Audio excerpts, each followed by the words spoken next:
ለምሳሌ ፀሐዬ የብሎክ አዳራሽ ውስጥ ነው የተቀረጸው የኔ መንደር የነበረው ኦጋዴ ይባላል ኦጋዴ መንደር እዛው 5 መንደሮች አሉ ትልልቅ ደውልና ልብስ በጣም አሰልቺ ነገሮች ናቸው ግቢ ውስጥ እኛ ግቢ በተኛህበት ምግብ ቤት አትሄድም ምግብ ቤት በሄድክበት ትምህርት ቤት አትሄድም ትምህርት ቤት በዋልክበት ሰርክ ልብስ ሳትለብስ አትቀመጥም ሰርክ ልብስ በለበስክበት ኳስ ሜዳ ሄዳ አትጫወት አዲስ አበባ መሃል አዲስ አበባ ጊዮርጊስ ቤተክርስቲያን ከፍ ብለ ሶስተኛ ፖሊስ ጣቢያ ጋር የተወለዱ ሰው ናቸው እርጉዝ ስለነበረች በእርግዝና ውስጥ ክትትል ባለመኖሩ ከዘመኑ አንፃር ጽንስ ሆዷ ውስጥ ሞቶ በጊዜ የሚያወጣላት ሐኪም ጠፍቶ ነው የሞተው 3 ትላልቅ ሰዎች ልጥራ ብዙነሽ ጥላሁን ባሉግሩ ኳስ ቆይጫታል ብዙነሽ እንደውም ጭራሽ ከኔ ተጎራባች የሆነን ክፍል ተከራይታት ነው እኒን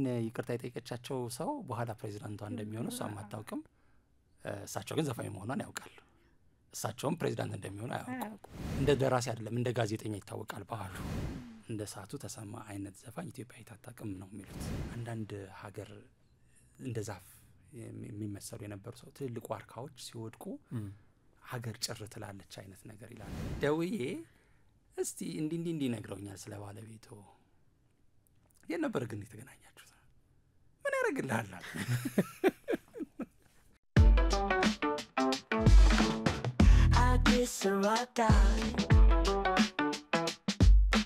Addis Ababa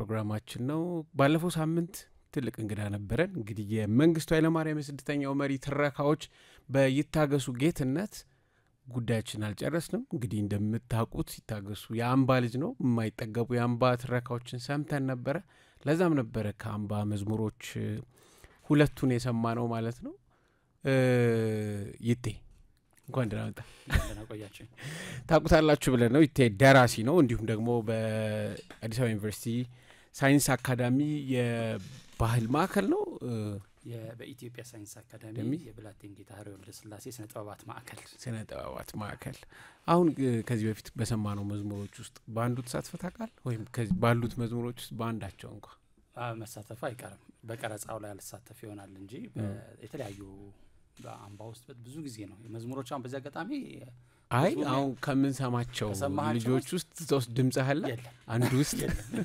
የመቼ ባሽ ናቸው አሁን ሰሪ ፀሐዬ 75 የተቀረጸ አንተ ልጅ ነበር ከዛኔ መዘመራት እችላለሁ ግን ያን ያህል ልጅ ነኝ ዛኔ ነበረው ተንከባከቡም 75 76 ነው አባባ የወደቀበት አባባ ላይ አለ እና ተቀርጿል ነው ወይስ ተዘምሩት ነበር ቀረጻዎች የተለያዩ ናቸው እዚህ አጋጣሚ አሁን እንደምታስበው ስቱዲዮ ተገብቶ እንደ ዘንድሮ አይነት ነገር አይደለም በማስ ለምሳሌ ሰልፍ ይኖራል ምናምን ነገር የአዳራሽ ዝግጅቶች ይኖራል እዛ ላይ ዝማሬ ይለቀቃል ማለት ነው በዛ ውስጥ ነው የምትዘምረው ስለዚህ አንዱ የትኛው ሄዶ ህዝብ ጋር እንደደረሰ አንተም አታውቅም ይሄኛው ግን ለምሳሌ ፀሐዬ የብሎክ አዳራሽ ውስጥ ነው የተቀረጸው ብሎክ ውስጥ ሚኒ አዳራሽ አለች እዛ ውስጥ የተቀረጸ ነው ይሉናል እንግዲህ የተቀረጹ ልጆች ፀሐዬ ተመረጠ 75 ማለት 75 ወዲያውኑ የኢትዮጵያ ሬዲዮ ሰዎች ነበሩ እዛው ተገኝተው ዝማሬዎችን ቀርጸው መጥተው ወደ አዲስ አበባ እዚህ ተለቀቀ በጣም ተወዳጅ ሆነ ለረጅም አመታት ብራንድ ነበር የህፃናት ፕሮግራሞች ብራንድ ነበር እናም በዛ ያያዛል ሩት እንዴት ነሽ ዝም የምትዩ ነገር አለ ነው አረ ማላልኩ መዝሙሮቹ ላይ ነኝ ይሄ መዝሙር ፀሐዬ በነገራችን ላይ የዓለም ፀሐይ ወዳጆ ነው ይባላል ግን ነው ወይ አይደለም ፍትል ሰምቻለሁ ነው የእሷም የኔ ነው ብላ ሰምቻለሁ አይደለም አይ ሰው ለምን ዓለም ፀሐይ ወዳጆ ነው ብሎ ነው የሚያስበው ከሷ ጋር ነው ደግሞ አሶሺየት የሚደረገው በአብዛኛው ልክ ነው ምንድነው ባንዱ የህፃናት አምባ ባንድን ፎርም አድርጋ እስከደረሰበት ትልቅነት ድረስ ሊድ ያረጋች እሷ ናት ዝማሬዎቹ ሲወጡ የሷ ስራዎች በጣም ብዙ ናቸው እዛው ውስጥ የተዘመሩት ማለት ነው ከዛ ባንዱን ይዛው ያንዳንዱ ትሬኒንግ ያንዳንዱ ኦርኬስትሬት የሚደረገው ነገር ማመቻቸት ላይ ምናም ብዙ አስተዋጽኦ አላት ስለዚህ የህፃናት አምባ ዝማሬዎች ብራንድ ነበረች እሷም ጭምር እዛው የተለያዩ ደራሲዎች ይኖራሉ ለምሳሌ እዚህ ገጣሚው ሰለሞን ሰንደቁ ይባላል። ሰለሞን አራያ ሰንደቁ ወይም ሰለሞን ሰንደቁ አራያ ሰለሞን ሰንደቁ አራያ ይባላል። እንደ ይሄ ለምሳሌ የፋይናንስ ሰው የነበረ ነው። አምባ የፋይናንስ ሰራተኛ የነበረ ነው። ልክ እንደዚህ አይነት ሰዎች ይኖራሉ፣ ኮንትሪቢዩት ያደርጋሉ። ግን እሷ አባባ የወደቀለት በመጽሐፉ ላይ አስቀምጨዋለሁ። ክፍሌ አቦቸር ለምንድነው ኢቭን አይታወቅም ብዙ ጊዜ ክፍሌ አቦቸር መሆኑ አባባ የወደቀለት እሱም አይታወቅም። ታዋቂ ገጣሚ ናቸው። አንዴ በጣም ታዋቂ ገጣሚ ናቸው። ዋሽንግተን ዲሲ ነው የሚኖሩት። ትልቅ ሰው ናቸው። አሁን ክፍሌ አቦቸር አንጠልጥዬ ክፍሌ አቦቸር በመለመዱ ነው እንጂ ሻምፒ ክፍሌ አቦቸር ትንሽ እኔ ቀርባቸዋለሁ። ለዛም ነው የለምድም። ትልቅ ሰው ናቸው። አዎ ከዛ በፊት ኢቭን አለምዬ ስትነግረኝ ኢቭን ግጥሙ የማን እንደሆነ ራሱ አይታወቅም። አባባ ይወደቀለት መጀመሪያ ላይ ሲመጣ ማለት ከተለያዩ ሰዎች ስለሆነ ይመጣና በቃ በፕሮሰስ ውስጥ ያልፍ ስለነበር አይታወቅም ነበር። እሳቸውን ግን ካናገርናቸው በኋላ ነው ይሄ ግጥም የኔ ነበር ለዚህ መድረሱ ምናምን ስላሉ ነው በኋላ ላይ ሌት ሊያወቅ ነው የመጣውና 73 ዓመተ ምህረት ተቋሙ ሲመሰረት የሱ መጽሔት ህትመት ታትሟል። የ73 ህትመት ግጥሟ ታተማችና እዛ ላይ ነው ክፍሌ አቦቸር መሆኑን አንዱ ማስረጃ ያለችው።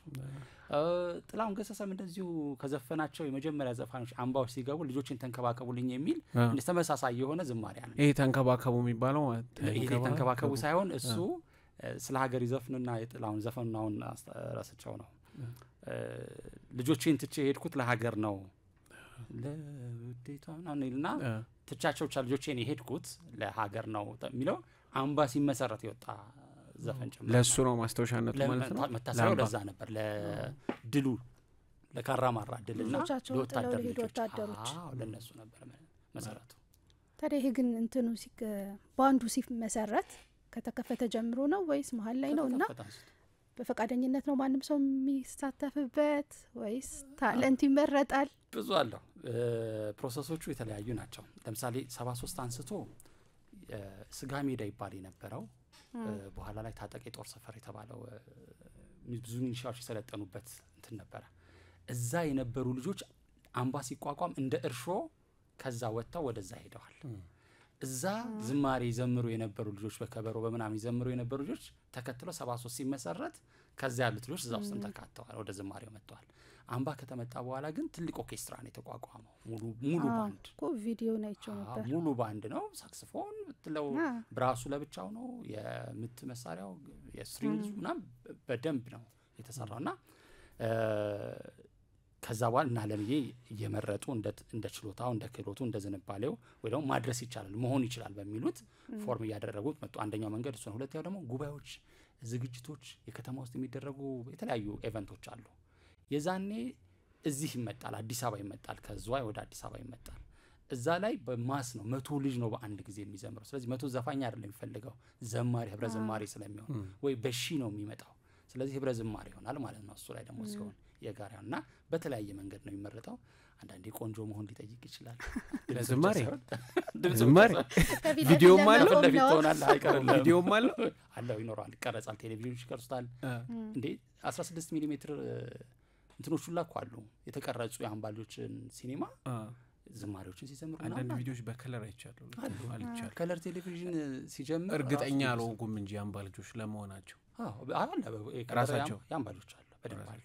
ጉባኤ አዳራሾች ውስጥ ሲዘመሩ የነበሩትን ብታያቸው ጀርመኖች ቀርጸውት የነበሩት ሲኒማን ስትመለከተው ሌላ ነው እሱ። አንተ ራሱ እኮ ጓግተህ የገባኸው እነዛን ቪዲዮዎች የልጆች ዓለም ላይ በመልከት ነው ብቻ ዓለም ላይ ምናምን እሱ ላይ አስበው ብላክ ኤንድ ዋይት ነው ያኔ ብላክ ኤንድ ዋይት ነው። ስለዚህ ያው እየተሻሻለ ይሄዳል። ለማንኛውም ልዩነታችን በእኛና በእናንተ መካከል በብላክና በከለር ማለት ነው። ማመናችን ጥሩ ነው። እሱ መተማመኑ ወንጀ ነው። መንግስቱ ኃይለማርያም አቅፏቸው አምባልጆችን ተነስተዋል። ብዙ ፎቶ አለ ነው የለሁበት አንዱ ፎቶ ላይ እኔ እሱ ደግሞ መቼ ነው ብትል ነው ሁለት ፎቶዎች አሉ ተመሳሳይነት ያላቸው። አንደኛው ከኩባ ልጆች ጋር የኩባ ልጆችን ስንብት ሲመጣ ከኩባ ልጆች ጋር የተነሱት ፎቶ አለ። ሁለተኛው ከአምባ ልጆች ጋር አምባ ውስጥ የተነሱት ፎቶ አለ። ስለዚህ ይለያያሉ። የኔ መንደር የነበረው ኦጋዴ ይባላል። ኦጋዴ መንደር እዛ ውስጥ 5 መንደሮች አሉ ትልልቅ ሂውጅ ማለት ምን ናቸው? አርጎ መንገር እንደሚቻል በጣም ነው የሚከብደው። አዲስ አበባን ግማሽ ብላ አንዱ መንደር ትልቅ ነው። በአንድ ጊዜ 1500 የሚጠጉ ታዳጊዎች ተማሪዎች የራሱ ትምህርት ቤት ያለው የራሱ እርሻ ያለው የራሱ አዳራሽ የራሱ አስተዳደር የራሱ ምናምን ያለው የራሱ ሰራተኞች ወይም ደግሞ ለልጆቹ እንክብካቤ የሚያደርጉ ለመምህራን ለብቻ ቤት አካባቢ ላይ ያለ የድጋፍ ሰራተኞች ሌላ ቤት እንዲህ ሲሆን በሺዎች የሚቆጠሩ አንድ መንደር ላይ ይሰባሰባሉ ማለት ነው። ስለዚህ አምስቱ መንደሮች ኦጋዴን ይባላል አንደኛው፣ ዘርአይ ይባላል ዘርአይ ድረስ። ዘርአይና ኦጋዴ ከአንደኛ ክፍል እስከ 8ኛ ክፍል ትምህርት ቤቶች ናቸው፣ ኤሌመንተሪ ናቸው። ሰብለ አብዮትና መስከረም 2 ደግሞ የሚባሉ ደግሞ ሁለት ደግሞ የአጸደ ህፃናት ትምህርት ቤቶች አሉ። እነሱ ደግሞ ልዩ ናቸው፣ በካራክተራቸው በእንክብካቤያቸው የተለዩ ናቸው፣ ለብቻቸው ናቸው ያሉት። ሶስተኛው መንግስቱ ኃይለ ማርያም መንደር የሚባለው ነው። እሱ ደግሞ ሃይ ስኩል ነው፣ አንድ ነው ያለው፣ አንድ ነው እሱ የሚኖረው። የቴክኒክም ጭምር አለው፣ ግን ከ9ኛ ክፍል እስከ 12ኛ ክፍል ድረስ ትማራለህ። የራሱ ገራዥ አለው ተቋሙ፣ የራሱ እርሻዎች ምናምን። ይሄንን ስታየው ያ ሰፊ ቦታ ሁሉ የተሞላ ነው፣ እንዲህ ባዶ ብቻ አይደለም፣ በብዛት የተሞላ ነው መሬቱ። ሁሉ መንደር ላይ ሴትና ወንድ ቅልቅል ያለው በእድሜ ብቻ ነው መንደሮቹ የሚከፋፈሉት። ሴትና ወንድ አይለያይም ማለት አንድ ላይ እንትን ይላሉ ማለት ሳይሆን አንዱ መንደር ውስጥ የሴቶች ብሎክ አለ፣ የወንዶች ብሎክ አለ፣ እንደ ዩኒቨርሲቲ ማለት ነው። እንደዛ እንደ ዩኒቨርሲቲ አራርቀው ነበር ይሰሩላችሁ። በሴቶች ማከሉ አንድ መንገድ አለ፣ ዋናው አውራ ጎዳና መንደሩን የሚከፍለው አውራ ጎዳና ይኖራል። ከመንደር ወደዛ ከመንገዱ ወደዛ የሴቶች አለ፣ ከመንገዱ ወደዚህ የወንዶች አለ። ኢቭን ደ ከለር ይለያያል። የወንዶቹ ሰማያዊ ከለር ነው፣ የሴቶቹ ወደ ኦሬንጅ አይነት ነገር ሄደ፣ ብርቱካንማ ቀለም ያለው። ልብሳችንም የዛኑ አይነት ነው። ዩኒፎርም ለምሳሌ በምንለብስበት ሰዓት ላይ የሴቶቹ ወደ ብርቱካናማ ሄደ ነው፣ የወንዶቹ ወደ ሰማያዊ ሄደ ነው። ሴትና ወንድ የተለያየ ዩኒፎርም ነው የሚለብሰው? አዎ ይለያያል። በጾታ ይለያያል ዩኒፎርም ለምሳሌ እዚያ አዲስ አበባ እኔ ማቀው አሁን ቅርብ ጊዜ በእኛ ጀመረ ነው 73 አንስቶ እኛ ጋር ዩኒፎርም አለ። የግል ትምህርት ቤቶች በእርግጥ አለ፣ የመንግስቶቹ ናቸው ዩኒፎርም አልነበራቸው። ልክ ነው። የዚህ አይነት ነገር ነው። ስትመጣም ካለባበስም አንጻር በሰርክል ኢቭን ከዩኒፎርም ስትወጣ ግቢ ውስጥ ምናልባት የሚቀጥለው መጽሐፍ ላይ በደንብ በዝርዝር መመጣበት ሆኖ የተጻፈ ነው። ደውልና ልብስ በጣም አሰልቺ ነገሮች ናቸው ግቢ ውስጥ። እኛ ግቢ ውስጥ እንዴት ማለት ደውል ሲጮህ ደውል ማለት የማይደወልበት ምክንያት የለም። በብዙ መንገድ ይደወላል። ጠዋት ከእንቅልፍ ተነሳ ይደወላል። ከእንቅልፍ ተነስተ ታጠብ ይደወላል። በደውል ሁሉ ተደውሎ ስትጨርስ ለቁርስ ተሰለፍ ይደወላል። ከቁርስ ተመልሰ ለትምህርት ለመሄድ ተዘጋጅ ይደወላል። ከዛ በኋላ ትወጣለህ ወደ ትምህርት ቤት። ከትምህርት ቤት ፈረቃ የቀረ ሰው ደግሞ ልክ ከሌሎች ትምህርት ቤት ሲሄዱ ለጥናት ይደወላል፣ ትሰበሰባለህ። ለስራ አለ ምድረ ግቢ ምናምን የተለያዩ የስራ ድርሻ ይኖርሃል፣ ይደወልልሃል። ከዛ በኋላ ደግሞ ለትምህርት ቤት ደግሞ ከሰዓት ተማሪ ኮንክ ደግሞ ይደወልልሃል። ማታ ላይም በተመሳይ ለምሳ ይደወልልሃል፣ ለራት ይደወልልሃል፣ ለተኛ ይደወላል። ተኛም ይደወላል፣ ለቴሌቪዥን ተመልከት ይደወላል። በጣም ተኛ እና ደውል እንደዛ ነው። ደውሉ ድምጹ ይቀያየራል። አንድ ነው ታውቀዋለህ። የስንተኛ ብሎክ እና የስንተኛ ብሎክ እንደተደወለ ትለየዋለህ። በየብሎኩ ደውላለ ያያል። ፕላስ አቴታ የሚደወላሉ ወይስ ይቀራረባሉ ሰዓታቸው። ልብስም በተመሳሳይ ደውሉ ተደወለ ማለት ልብስ ለውጣለ ማለት ነው። በሌላ አባባል ምን ማለት ነው? በተኛህበት ምግብ ቤት አትሄድም፣ ምግብ ቤት በሄድክበት ትምህርት ቤት አትሄድም፣ ትምህርት ቤት በዋልክበት ሰርክ ልብስ ሳትለብስ አትቀመጥም፣ ሰርክ ልብስ በለበስክበት ኳስ ሜዳ ሄዳ አትጫወትም። ስለዚህ ደውሎቹና ልብሶቹ በተለይ የመጀመሪያዎቹ እስከ 1980ዎቹ ድረስ የነበረው ይሄ ተለመደ ተመሳሳይ ነው። ከነዚህ ከጠራሃቸው ምክንያቶች ውጪ ደውሉ አይደወልም ነበር? ኢመርጀንሲ ድምጽ አለው ደውሉ ማለት ኪል ብቻ ነው እንጂ አሁን ተነሱ ልበሱ የሚል ድምጽ አብሮት አይደለም። የለም ታውቂዋለሽ፣ ፕሮግራሙ አለ የተቀመጠ ነው። ሴት ነው ማለት በሺ የሚጠጉ ህጻናቶችን በአንድ ጊዜ ማኔጅ ልታደርጊ አትችይም። በድምጽ ኑና ባንል አትችይም። ደውሉን ማስለመድ ነው የሚቻለው። ሰዓቱና ደውሉ ነው ሲገናኝልሽ ወደሚቀጥለው ፕሮሰስ ትገቢያለሽ። እንደዛ ጥሩ። በጣም ኦርጋናይዝድ ነበር። በጣም ኦርጋናይዝድ ነው። ያንን እንደዛ ባይሆን ኖሮ ያን ሁላ ልጅ አንድ ቦታ ላይ ማስቀመጥ በጣም ከባድ ይመስለኛል። እሱ ልክ ነው። አሁን ሲገባን በተለይ ቤት ውስጥም እንኳን ይከብዳል እንደዚህ ያርጉ ለማለት። የህፃናት አምባ ታሪክም በርግጥ ባለፈው በብዛት አውርተንበታል። ስለዚህ ዛሬ በደንብ ፎከስ የምናደርገው መጽሐፉ ላይ ነው የሚሆነው። ግን ከህፃናት አምባ ታሪክ ከማውጣታችን በፊት አንድ ጥያቄ ልጠይቅ። ባለፈውም እንደዚሁ አንስቼልሃለሁ። ህፃናት አምባ ኤርትራ ውስጥም እንደዚህ አይነት ተመሳሳይ ጉዳይ አለ ብዬ ነበር። እንዲያውም ማስረጃውን ይዤ መጥቻለሁ። ከአንድ መጽሐፍ ላይ ነው ሳህል ወርደን ምን ይዘን መጣን የሚል መጽሐፍ አለ። የየማነ ተክለ ጊዮርጊስ ነው። ቀይ አበባ ይባላሉ እነዚህ ህፃናት። ሻዕቢያ ሳህል በነበረችበት ጊዜ ታጋዮቹ ይወልዳሉ። እነዛ የሚወለዱ ልጆች ግን ለቤተሰብ አይሰጡም ነበር። ሴቶቹ ከወለዱ በኋላ ወደ ግዳጅ ይሄዳሉ። ልጆቹን ግን እዛው ሳህል ውስጥ ያድጋሉ። አድገውም ትልልቅ ፖዚሽን ይዘው ለኢሳያስ አፈወርቂ ደህንነት ሆነው ነበር የሚሰሩትና የነዚህ ልጆች ትክክለኛ ማንነትን በግልጽ አይታወቅም። ከራሱ ከኢሳያስ አፈወርቂ ውጪ ማንም አያውቀውም ነው የሚባለው። ስለዚህ ህፃናት አምባ ላይ እንደዚህ አይነት ነገሮች ነበሩ ወይ ሲቋቋም ሲካሄድ? ምናልባት አድጋችሁ ሀገርን ከመረከብ ተጨማሪ የደርግን ስልጣን ለማስቀጠል ለማቋቋም በዚሁ እንዲሄድ ለማድረግ የተደረገ ነበር።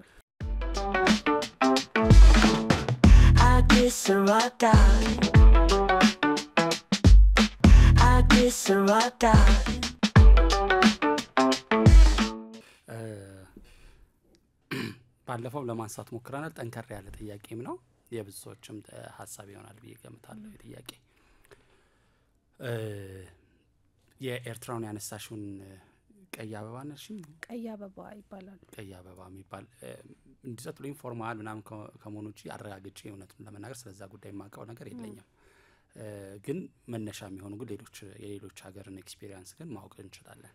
ለምሳሌ በእስራኤል ውስጥ ያለ ወደ ኮሚኒቲ ደረጃ ያደገ ተመሳሳይ አላማ ለሀገር ጉዳይ ላይ ተመልምለው ትሬን ተደርገው ወይም ደግሞ አንድ ለሆነ ግብ የተቋቋመ ኮሚኒቲ የጽዮናዊነትን እና ከጽዮናዊነትና በሶሻሊዝም መሀከል ላይ ያለ ዲቃ ላይ የነበረ ሀሳብ እና ወደ ኮሚኒቲ ያደገ እንትን እንደነበረ አንበብ ያለው ከማንበብን ባሻገር ከጋሽ ካሳ ከበደ ጋራ ይሄንን በተመለከተ አውርቼ ያውቃለሁ። ፕላስ የሩሲያን ኤክስፒሪየንስ ተመሳሳይ የሆነ ኤክስፒሪየንስ እንደነበረ በዚህ መጽሐፍ ላይ ሊቀመንበር ያነሳሉ። ሶስተኛው የኩባ አብዮት ላይም በተመሳሳይ ሁኔታ ከተለያዩ ቦታዎች ከአፍሪካም ከሌሎችም በተለይ የዚህ የሶሻሊዝም ምንድነው ስሙ ህብረት ንቅናቄን እንትን ለማለት በሚል ይሰበሰቡና ያንን ርዕዮተ ዓለም የማስቀጠልን ነገር እንዲሰሩ ተማሪዎችን የማስተማር የማሰልጠን ስኮላርሺፕ የመስጠትና የዚህ አይነት በአላማ ለሆነ ግብ ተብሎ እንደሚዘጋጅ ልምዶቹ አሉ። የኤርትራውን አላውቀውም። የህፃናት አምባን ስናይ ከነዚህኛዎቹ ውጭ ላይ ከጠቀስኩልሽ የተለየ አይደለም በምንም አይነት ሁኔታ ቢሆን። ግን በተለየ ሁኔታ ባለፈውም ሳምንት እንዳነሳ ነው ሲስተሙን ወይም የፖለቲካ አይዲዮሎጂውን እንዲደግፍ ለማድረግ ይሞከር ይሆናል መሪውን ሳይሆን ግን ሶሻሊዝምን ለማስረጽ ለዛ የተቃኘ በዛ ሀገርን የሚመራ እንትን ይፈጠራል ተብሎ ይታሰባል። ምክንያቱም ያቋቋመው የፖለቲካ ርዕዮት ያለው መንግስት የሱን ርዕዮት እንዲቀጥልለት እንጂ ሌላ አይነት ኒውትራል የሆነ ነገር እንዲመጣለት አስቦ ሊያቋቁመው አይችልም እንደዚህ አይነት ነገሮችን። ከሁሉም በላይ ግን የማህበረሰባዊ ቀውሱን በተለይም የህፃናቶች ወደ ጎዳና መውጣት፣ ጦርነት ውስጥ መፈናቀል እሱን ማስወገድ ዋናው ግብ እንደሆነ ግን ሁሉም የሚስማሙበት ነው። ከተለያዩ አካላት ጋር የሚቀጥለው መጽሐፍ የሚወጣ መጽሐፍ በዚህ በተቋማት ጉዳይ ላይ ያዘጋጁት ያሉት መጽሐፍ ሰሞኑን ኤዲት እያደረኩ ስለነበረ ሪሊ በጣም የሚገርም አንዳንዴ እንዴት ነበር ይሄ ነገር የሚታሰበው የሚያስብሉ ሀሳቦች አሉ። የአምባውን ነው ወይስ የአምባውን ነው? አምባውን ግን ስንነሳ አምባውን ብቻ አይመለከትም ያ መጽሐፍ የሌሎችንም ተቋማት እና ልምድ ምንድነው የሚለውንም ያነሳልና በጣም የሚታሰብ በተለይ ማህበራዊ ቀውሱን ማቃለል ሜን ግቡ ነበር የህፃናት አምባ። ጦርነቱን ተከትሎ የቤተሰቦቻቸው በጦር ሜዳ ውስጥ የሚሰዉ ወታደሮች አሉ። ከዛ ደግሞ ከጦርነቱ በኋላ ሀገር የሚወድ ዜጋ እንዴት መፍጠር ይቻላል ደግሞ የሚለው ደግሞ ሌላው አሳሳቢ ጉዳይ ነው። እንደ በደል እንዳይመለከተው አውቃ አባት ሄዶ ሞተ እኔ ምን አገኘው የሚል አሁን ሀፕን የሚያደርገው አሁን እያወራ ነው እየተነጋገርናቸው ያለናቸው አይደለ እንደ ሀገር መውደድን እንደ ጅልነት የምናይበት ዋጋ የከፈሉ ሰዎችን አንደርማይን የምናረግበት አቲቲዩዶች አሉ አይደለ እሱን አገነስት እንትን በደንብ አድርጎ የሚሰራ ሀገር መውደድ ለሀገር መሰዋት እንደገና ሪዋርድ እንዳለው በልጆችህ በቤተሰብህ በኮሚኒቲ ሪዋርድ እንዳለው የሚያሳይ አይነት ተቋም ክሬት ማድረግ እንደሆነ አምናለሁኝም እሱን የሚያሳያል አብዛኛው ነገሩ እዛ ውስጥ አልፍ ያለሁኝ እኔ እንግዲህ አይደለ ያንን እንኳን አሳክቷል በዛ ውስጥ ባለፍኩበት በትክክል ኦፍ ኮርስ ለኮሚኒስት አድርጎ የማሳደጉ ቴንደንሲ አለ ግን ከምንም በላይ ግን አንቺን ሀገር ወዳድ አድርጎ የማሳደግ ፍላጎቱ ነበር በጣም ቅኝቱ ወደዛ ያደላ ነበር ይሄ መጽሐፍ ዋና ዓላማ ከፖለቲካ ቢወጣና ሞር መንግስቱ ኃይለ ማርያም ኮሎኔል መንግስቱ የቀድሞው ኢትዮጵያ ፕሬዝዳንትን በአዲስ ለማምጣት ወይም ደግሞ ማናቃቸው ሰው የሚሸቱ ሰውየው የተወለዱ የታደጉ እንዴት አደጉ ልጅነታቸው ምን ይመስላል ማናሳደጋቸው በልጅነታቸው እንዴት ያሉ ሰው ናቸው በልጅነታቸው እንደ ሰው እንደ ህፃናት ተጫውተው የማያውቁ እስካይመስለን ድረስ ሞር ኃይለኝነታቸው ጉልበተኝነታቸው ቁጡነታቸው ነው የምናውቀውና አዲስ ከሆነው ከዚህ መጽሐፍ ውስጥ ልዩ ከሚያደርገው ነገር ውስጥ አንዱ እና ብቸኛም ከሚያደርገው ነገር ውስጥ አንዱ እንትኑ ነው መንግስቱ ኃይለ ማርያም ልጅነታቸውን ማሳየት ለትምህርት የነበራቸውን ረሃብና ከናታቸው ጋር ያላቸውን አታችመንት እስኪ ምን ይመስል ነበር ያንን ድባብ ስትሰማውስ ከናቶጋቸው ጋር ያላቸው አታችመንት ምን ይመስል ነበር ምንድነው ለትምህርት የተከፈለው ዋጋ መንግስቱ ኃይለ ማርያም ጫፋሪ ለመሆን ብሔራዊ ቲያትር ሄደው ነበር መንግስቱ ኃይለ ማርያም ካህን ሊሆኑ ነበር መንግስቱ ኃይለ ማርያም እንዲሁ ደግሞ የናታቸው ጉዳይ በጣም የሚገዳቸው አንተም ሌላ ሚዲያ ላይ ተጠቅሰው ነበር ላይክ ፍሬሽ ነው አዲስ እንደተረዱ ሰው ነው ሲያለቅሱ የነበረው ብላል ወይም የተሰማቸው ስለናታቸው ሲያወሩና ለናታቸውስ ምን ማስተውሻ አድርገዋል ልጆቻቸውም በእናታቸው ይሰየሙ አይመስለኝም እንዲህ ከመወደዳቸው አንፃር ምን አደረጉ ወይም ምን ተበለከትክ አንተ ሁልጊዜ ሰውን የምናውቀውን ሰው አሁን ዛሬ ያለበት መልክ አይተን ነው ከኋላ ስንት ታሪክ እንዳለፈ አናውቅም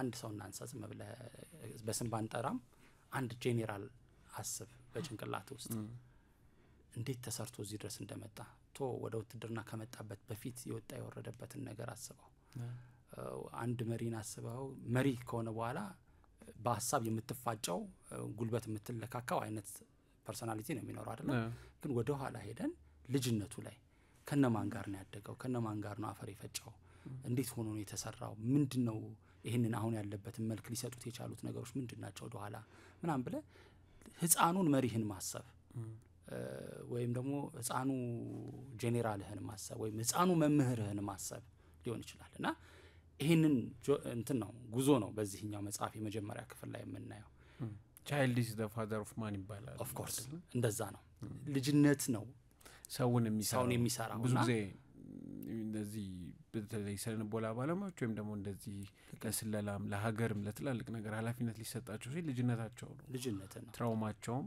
ደስታቸውም ምናቸውም አሁን ላይ ሪፍሌክት ያደርጋል በትክክል እና ከዛ አንፃር ነው የሳቸውን የልጅነት ታሪክ እዚህ መጽሐፍ ላይ ተቀምጧል እስከዛ አንደኛ በታሪክ ውስጥ እሳቸው ማናቸው የሚል ያስፈልጋል በምንም ሁኔታ ላይ ድንገት በቅሎ መሪ ሆነ የለም ስለዚህ በየት መንገድ መጣ የሚለውን ማየት ማወቅ ታሪክ መመዝገብ ይኖርበታል አንዳንዴ በኢትዮጵያ ብቻም ሳይሆን በየትኞቹም የክሮኒክል ራይቲንግ እንትኖች ስቴፖች ውስጥ የሚነሳ ነገር አለ አንድ መሪ ወይም ደግሞ አንድ ጻድቅ ወይም አንድ ምናምን ትንቢት የተቆጠረለት ምናምን የተነገረለት ይመጣል የተባለው ምናምን ተብሎ ነው የሚጻፈው which means እንትን ይፈልጋል justification ይፈልጋል ከኋላ አሁን የሆነው የዘርግንድም ይፈልጋል ብዙ ነገር ይጠይቃል መልክም ይጠይቃል መስለኝ እና በእኛ ልማድ ይህንን ትሬንድ ነበር ይሄድ ነው ቀዳማዊ ለስላሴ ስትሄድ ወደ ልጅነታቸው ከመሄድ በፊት ቤተሰብ ውስጥ የተነገረ ንግርት ካለ ይነገራል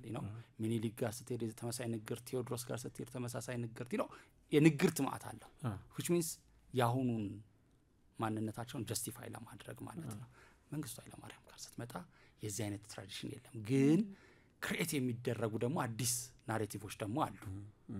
ከንትን ነው የመጡት ከንትና ነው የመጡት ምናምን የሚል ደግሞ አሉ። እሳቸው ምን ይላሉ? እንዴት ነው ያደጉት? የት ነው የተወለዱት? ምንድነው የመጡት ነው? ይሄንን ነው ይርኩበትና አዲስ አበባ መሀል አዲስ አበባ ጊዮርጊስ ቤተክርስቲያን ከፍ ብለ 3ኛ ፖሊስ ጣቢያ ጋር የተወለዱ ሰው ናቸው። የአዲስ አበባ ልጅ ስልጣን ይዞ ያቅም ይባላል በዚህ ኮሮና መንግስቱ ኃይለማርያም አዲስ አበባ ልጆች ሚሊኩትል ካንኮበር ነው ምናምን ያለ ብንጠራ ቴዎድሮስ ከጎንደር ነው፣ ዮሐንስ ከትግራይ ከአዲስ አበባ አብይ አህመድ ከበሻሻ ጅማ ነው፣ መለስ ዜናዊ ከአድዋ ነው። ስለዚህ በመሀል የአዲስ አበባ ልጅ መንግስቱ ኃይለማርያም አዲስ አበባ ነው የተወለደው። ያደገው አዲስ ዓለም ነው። ከአዲስ አበባ 40 ኪሎ ሜትር ምናምን እዚች የተወሰነ እንትን ርቀት ላይ ግን ተመልሶ በስንት አመታቸው ሄዱ? በልጅነቴ ነው የሚሄዱት። ምናልባት 3 አመት ምናምን እንደዚህ ሄዱ ነው። ኑሮም እዚህ ከባድ ነበረ በዘመኑ ምናምን በሚል ነው። አባትየው በተለያዩ ቦታዎች ላይ እንቀሳቀሱ ስለነበር ወታደር ስለነበሩ እናትየው ብቻቸውን ልጅ ይዘው ለማሳደግ ስለቸገራቸው ወይም ቻሌንጅ ስለሆነ እናታቸው ጋር ወደ አዲስ ዓለም ነው የሄዱትና እዛ ነው የኖሩት የተወሰነ ጊዜ እስከ ምናልባት ትምህርት አንደኛ ክፍል እስኪገቡ 2 አመት 3 አመት ድረስ እዛ ቆይተዋል። ከዛ በኋላ እንግዲህ እዛ በቆዩበት ጊዜና ጥሩ ጊዜ ባሳለፉበት ጊዜ የገጠሩን ህይወት በደንብ አርገው ይተረኩታል። እዛ እንዴት እንደኖሩ ከአያታቸው ጋር የአዲስ ዓለሙ ታሪክ በጣም ደስ የሚል ታሪክ ነው ያለው። ከዛ በኋላ ግን ደስ የሚል ደግሞ ሌላ ክላይማክስ ይፈጠርና ከአዲስ አበባ የአዲስ አበባው ትንሹ መንግስቱ ኃይለማርያም የድሬዳዋ ልጅ ይሆናል። በአንድ ጊዜ እንደና ከአንደኛው ከተማ ሌላኛው ከተማ ውስጥ ነው የሚገቡት። የብዙ ኢትዮጵያውያን አስተዳደግ ይመስለኛል። በተለይ ድሮ ጉዞ በተለይ መንግስት ሰራተኛ ልጆች የወታደር ልጆች ጉዞ በጣም አለባቸውና አስተማሪዎችም እንደዛ ነው። አይ ቲንክ መምህራን ልጆችም ድሮ ኢትዮጵያ ውስጥ የትኛውም ቦታ ላይ እየተዘዋወርክ ማገልገል ስለሚጠበቅበት ትዞራለህ። የመብራት ኃይልም ሰዎች የቴሌም ሰዎች እንደዚህ ሐኪሞችም እንደዛ ነው። ሐኪሙ በቃ የመንግስት ሰራተኛ ብዙዎቹ እንደዛ ይመስለኛል። እና ድሬዳዋ ሄዳሉ። ድሬዳዋ ላይ ነው እናታቸው የሚያርፉባቸው። እናታቸው ድሬዳዋ ሄደው ከአባትየው ወደ ድሬዳዋ ሲቀየሩ አሁን የተመቸ ቦታ ነኝ ያለሁት ከተማ ውስጥ ነኝ ያለሁት ልጆቹን ይዘሽ ነይ ብለው እሳቸውንና ታናሽ እህታቸውን ይዛ እናትየው ወደ ድሬዳዋ ትሄዳለች። እና ድሬዳዋ ነው እንደና ደግሞ ጣዕም ያለው የልጅነት ጊዜን ያሳለፉበት ቦታ ድሬዳዋ ላይ ነው። ከድሬዳዋ ላይ ያሉ ነው እናታቸው የሚያርፉት። በጣም ቅድም አንተም ስታነሳው በጥያቄ ላይም ሌሎች መድረኮች ላይም በተመሳሳይ ተጠይቀውኛል። እዚህ መጽሐፍ ላይም ደጋግሞ ይነሳል። የእናታቸውን ህልፈት አሁንም ትኩስ ሆኖ ይሰማቸዋል በሚተርኩበት ጊዜ እና እናቴ በቀላሉ ልትሞት የሚገባት አልነበረች፣ ገና ልጅ ነበረች። በአጋጣሚ ሆኖ እርጉዝ ስለነበረች በእርግዝና ውስጥ ክትትል ባለመኖሩ ከዘመኑ አንፃር ጽንስ ሆዷ ውስጥ ሞቶ በጊዜ የሚያወጣላት ሐኪም ጠፍቶ ነው የሞተችው። እሳቸውም ግን እኮ ልጅ ነበሩ። ይሄንን በዚህ ሌቭል ለማስታወስ የሚገርመኝ እሱ ነው። በጣም ፍሬሽ ነው ሲተርኩት። ደንብ እምባስ ያቀራቸው ታያለ። በጣም ኢሞሽናል ናቸው። እሱ ነገር ላይ ይመለሱበታል። ደግሞ በሆነ ነገር ላይ ሲመጡ እናቴ ብለው ይመለሳሉ። ወደዛ አይነት ነገር የመመለስ ባህሪ ያለባቸው። ምናልባት ከዛ በኋላ ለገጠማቸው ሃርድሺፕ በላይፍ ኦፍ ኮርስ እሷ ብትኖር ኖሮ ይሄ አይገጥመኝም ከሚለው አንፃር ነው። አዎ እናቴ በጣም ብልህ ናት ይላሉ ፕሮፌሰር መስፍን። ከመንግስቱ ጋር መስራት የተስማማሁት መኪና ምን ላይ ነበር ያነበብኩት? ጠፍቶኝ ነው። ፍትህ ላይ ይመስለኛል ኢንተርቪው አድርገው ያነበብኩት ነው የጠፋው። ፍትህ ላይ ይመስለኛል ከሱ ጋር መስራት የተስማማሁት አንዲት እንትን ቅጠል ተሸክመው የሚሄዱ ሰው መኪና ገጭቶ ድልድይ ላይ መኪና ገጭቶ ጥሏት ሄደ። ይሞቱ ይመስለኛል። እናት ሳይሞቱ ያክሩ ይሄን ሰው እየፈልጋ አገኘልኝ የዚችን እናት ፈልጋለሁ ብለው እንትን አሉ መሰለኝ። ልክ ነው። እኔ እንዳነበብኩት ነው ጠፍቶኛል። ፍትህ ላይ ይመስለኛል አንብቤ ያለው ላይ ከዛ ጋር ለማገናኘት ይያያዛልና እናትየው በጣም ብልህ ናቸው። አንድ አዲስ አበባ ላይ ልጆች ይዘው እንዳልተሳካላቸው ወይ ደግሞ እንዳልተሳካ ምንለው በጣም ሃርድ እንደሆነ ሲረዱ ወደ እናታቸው ጋር ነው ይዘዋቸው ሄዱት። እዛ በሁለት እናቶች መካከል ነው ሊቀመንበር የሚወጠሩት። በአያታቸውና በእናታቸው መካከል። አያትየው ቄስ ሆኖ እዚሁ አግብቶ መሬት ሰተነው እዚሁ ይኖራል የሚል ትግል አላቸው። ጥምጣም አድርገው ያንን ካህን ሆነው ኮፍያ በተቃራኒው ማለት ዳዊት እስከ መድገም ድረስ ሄደዋል። ዳዊት ደርሰዋል እና እዚህ ላይ ሄደው ይሆናል አሉ። እናትየው ደግሞ ኖ የኔ ልጅ አንቺ እረኛ አይሆንም እዚህ ምናምን ብሎ ደግሞ ዘመናዊ ትምህርት መማር አለባቸው። ምክንያቱም እሳቸው አዲስ አበባን ያውቃሉ፣ ገጠሩን አይደለም። ከገጠሩ አሻገር ከተማውን ስለሚያውቁ ተፈጽሞ እዚህ አይሆንም ዘመናዊ ትምህርት ነው መማር ያለበት ብለው ታግለው ነው ትምህርት ቤት ውስጥ ለመምህሮች ሄደው እንደምታደርጉት አድርጉት ብለው ይሰጡት። እንዲህ ጎላ እናንተ እንደምታውቁት አድርጉት፣ ብቻ ግን ዘመናዊ ትምህርት እንዲማር ፈልጋለሁ ብለው ወደ ትምህርት ቤት ያስገቧቸው እሳቸው ናቸው። ከዛ በኋላም ወደ ከተማ ይዞ መመለስን የእናትየው ጉዞ ነው። አባትዬ የተሻለ ቦታ ሲሆን እናትየው ናቸው ይዘዋቸው የሚሄዱት። ስለዚህ የህይወታቸውን መንገድ መስመር ያበጁላቸው ወደ ዘመናዊ እንዲመጡ ያደረጓቸው በአብዛኛው እናትየው ናቸው ማለት ነው በብዙ ነገር ስናየው። በኋላም ተመልሰው እናትየው ሲያርፉ አዲስ ዓለም ይመለሳሉ። አባትየው ብቻዬን ማሳደግ አልችልም ብለው መልሰው አዲስ ዓለም ያመጧቸዋል። አዲስ ዓለም ላይም ተመሳሳይ ኦፈር ነው የሚጠብቃቸው አይደለ? መጽሐፉን ለሚያነባው ሰው በቃ ይሄው መሬት አለ፣ እዚሁ እናጋባሃለን፣ እዚሁ ካህን ትሆናለህ፣ እዚሁ እንዲህ ነው የሚል። አይ በፍጹም እኔ ህልሜ ከዚህ በኋላ መማር ነው የሚል ነው። እንግዲህ ከዛ በኋላ ታግለው ምን ብለው ወጥተው አዲስ አበባ ይመጣሉ። አዲስ አበባ አባትዬ የራሳቸውን ኑሮ ጀምረዋል። ከዛ በኋላ አግብተዋል አዲስ ምናምን ነገር። ድንገት ነው የሚመጡት። ግን ሲመጡ ደግሞ አሁንም አስገራሚው ነገር አባትየው ወደ ኔጌሌ ቦረና ሊሄዱ ወደ ጅማ መጀመሪያ ነው የሚሄዱት። መጀመሪያ ጅማ እዛም ተከትለው ይሄዳሉ። ጥሩ ትምህርት ቤት ጀምራሉ። አመቱ ሳያልቅ ግን እንደገና ሌላ ኬዝ ይከሰታል። ተመልሰው አዲስ አበባ፣ ከአዲስ አበባ እንደገና ትምህርታቸውን 8ኛ ክፍል አካባቢ ደርሰዋል። የዛኔ አቋርጠው ኔጌሌ ቦረና አባትየው ለመሄድ ታዘው ሲንቀሳቀሱ አሁን አልሄድም ይላሉ። መማር ፈልጋለሁ ኔጌሌ ቦረና ትምህርት ቤት ጠይቄያለሁ፣ አረጋግጫለሁ፣ ትምህርት ቤት የለም። ስለዚህ እዛ ሄጄ የጀመርኩትን ነገር ማቆም አልፈልግም ይላሉ። እዚህ አጎታቸው ጋር መማር ይፈልጋሉ፣ ይሞክራሉ። ግን አጎትየውም አንፎርቹኔትሊ ወደ አሜሪካን ሀገር የስኮላርሺፕ አግኝተው ይሄዳሉ። ጋሽ አስራት ማለት ነው። ሌላ አንድ ካሳንቺስ የነበረ አጎታቸው ነበር። ወደ እሱ ሲሄድ እሱ ደግሞ ወደ ወሊሶ ተለውጦ ይሄዳል። ስለዚህ በጣም ሩጫ ነው የሚታየው በአንድ እንግዲህ 8 ዓመት ልጅ ከእድሜያቸው አንጻር በጣም ወከባ ነው። ለትምህርት ያላቸው ፍቅር በጣም ትልቅ ነው። እሳቸው ትምህርቱን ይከተላሉ፣ ግን ወከባው ደግሞ በዛ እድሜ ደግሞ አሁን እንኳን ከባድ ይመስለኛል አይለም ክፍለ ሀገር ሄዶ ከሀገር ሀገር እየተዘዋወሩ መማር ሁሉ በተመቻቸበት እንኳን ይህን ያክል ዴዲኬሽን ከባድ ነው ለትምህርት መስጠትና የእሳቸው ትምህርትን በዚህ ሌቭል መውደድ እናታቸው እንዲማሩ ስለሚፈልጉ ነበር። ከዛ ጋር ያይዘውት ነው ወይስ የትምህርት ብቻ አንዴ እናትየው አቅጣጫ ውስጥ ይሄንን ነው ብለዋቸዋል፣ ወደውታል፣ ተግባብተዋል። የእናትየው መስመር ተመችቷቸዋል እሳቸው። ስለዚህ እናታቸውንም ህልም እንደማሳካትም ቆጥሮት ሊሆን ይችላል። በዛ መልኩ ባይገልጹልኝም ግን ይሄን ያሳያል። ከዛ በኋላ እንግዲህ ትምህርት ሊቋረጥ ሆነ። ስለዚህ ለሰርቫይቫልም ለትምህርትም እንዲረዳ ሌሎች ቦታ ሊቀጥሩ የሚችሉ አካላትን መፈለግ ነበረባቸው። ስለዚህ ብሔራዊ ቲያትር የሚነሳው እዛ ላይ ነው። ሁሉንም ቦታዎች ላይ ለማመልከት ሞከሩ። ከ8ኛ ክፍል የሚቀበሉ ሁሉ ሊቀበሏቸው አልቻሉም። ስለዚህ ብሔራዊ ቲያትር በወቅቱ ገና መከፈቱ ነው። ምናልባት 48 ይመስለኛል የዓመተ ምህረት ብሔራዊ ቲያትር እንትን ሲል ማለት ነው። ስለዚህ ብሔራዊ ቲያትር ተወዛዋዥ ምናምን ቲያትረኛ ቅጥር ማስታወቂያ ወጥቶ ስለነበር እጄ ተሰለፍኩኝ፣ ተመዘገብኩኝ አሉ። ምክንያቱም ደሞዝ የሚከፍሉኝ ከሆነ መማር እችላለሁ በሚል አልተሳካም፣ ወደኩኝ።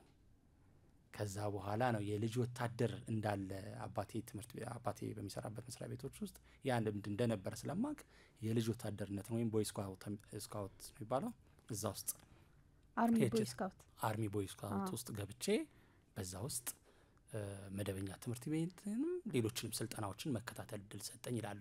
ይሄ ልጅነታቸው ታሪክ ውስጥ በጣም የሚገርመኝ እንደገና የፓን አፍሪካኒስት የሆነ አይዲያ ይነሳል። የሆነ ቦታ ላይ ያስተምሯቸው የነበረው አንድ የካናዳዊ መምህር ነበር። እኛ መምህር የተረኩላቸውን ትረካዎችን አንስተው ከዛ በኋላ በነጻነት መኖር ምን ያህል ዋጋ እንዳለው፣ ሀገር መውደድ ምን ያህል ዋጋ እንዳለው፣ የሀገር ክብር ምን ማለት እንደሆነ እና የካናዳዊ መምህር ሰብከውናል ይላሉ እና ልቤ ውስጥ ሁሉ ጊዜ እንደዚህ አይነት ቁም ነገሮች ሲመጡ እሳቸው ትዝ ይሉኛል ያ ታሪክ ትዝ ይለኛል ይላልና ወደ ውትድርና ውስጥ ተስበው ይገባሉ ማለት ነው ከውትድርና በኋላ እንግዲህ ወደ ገነት ጦር ይመጣሉ ከገነት ጦር የአሜሪካ ጉዟቸውን አድርገው አሜሪካን ሀገር 2 አመት 2 ጊዜ ይማራሉ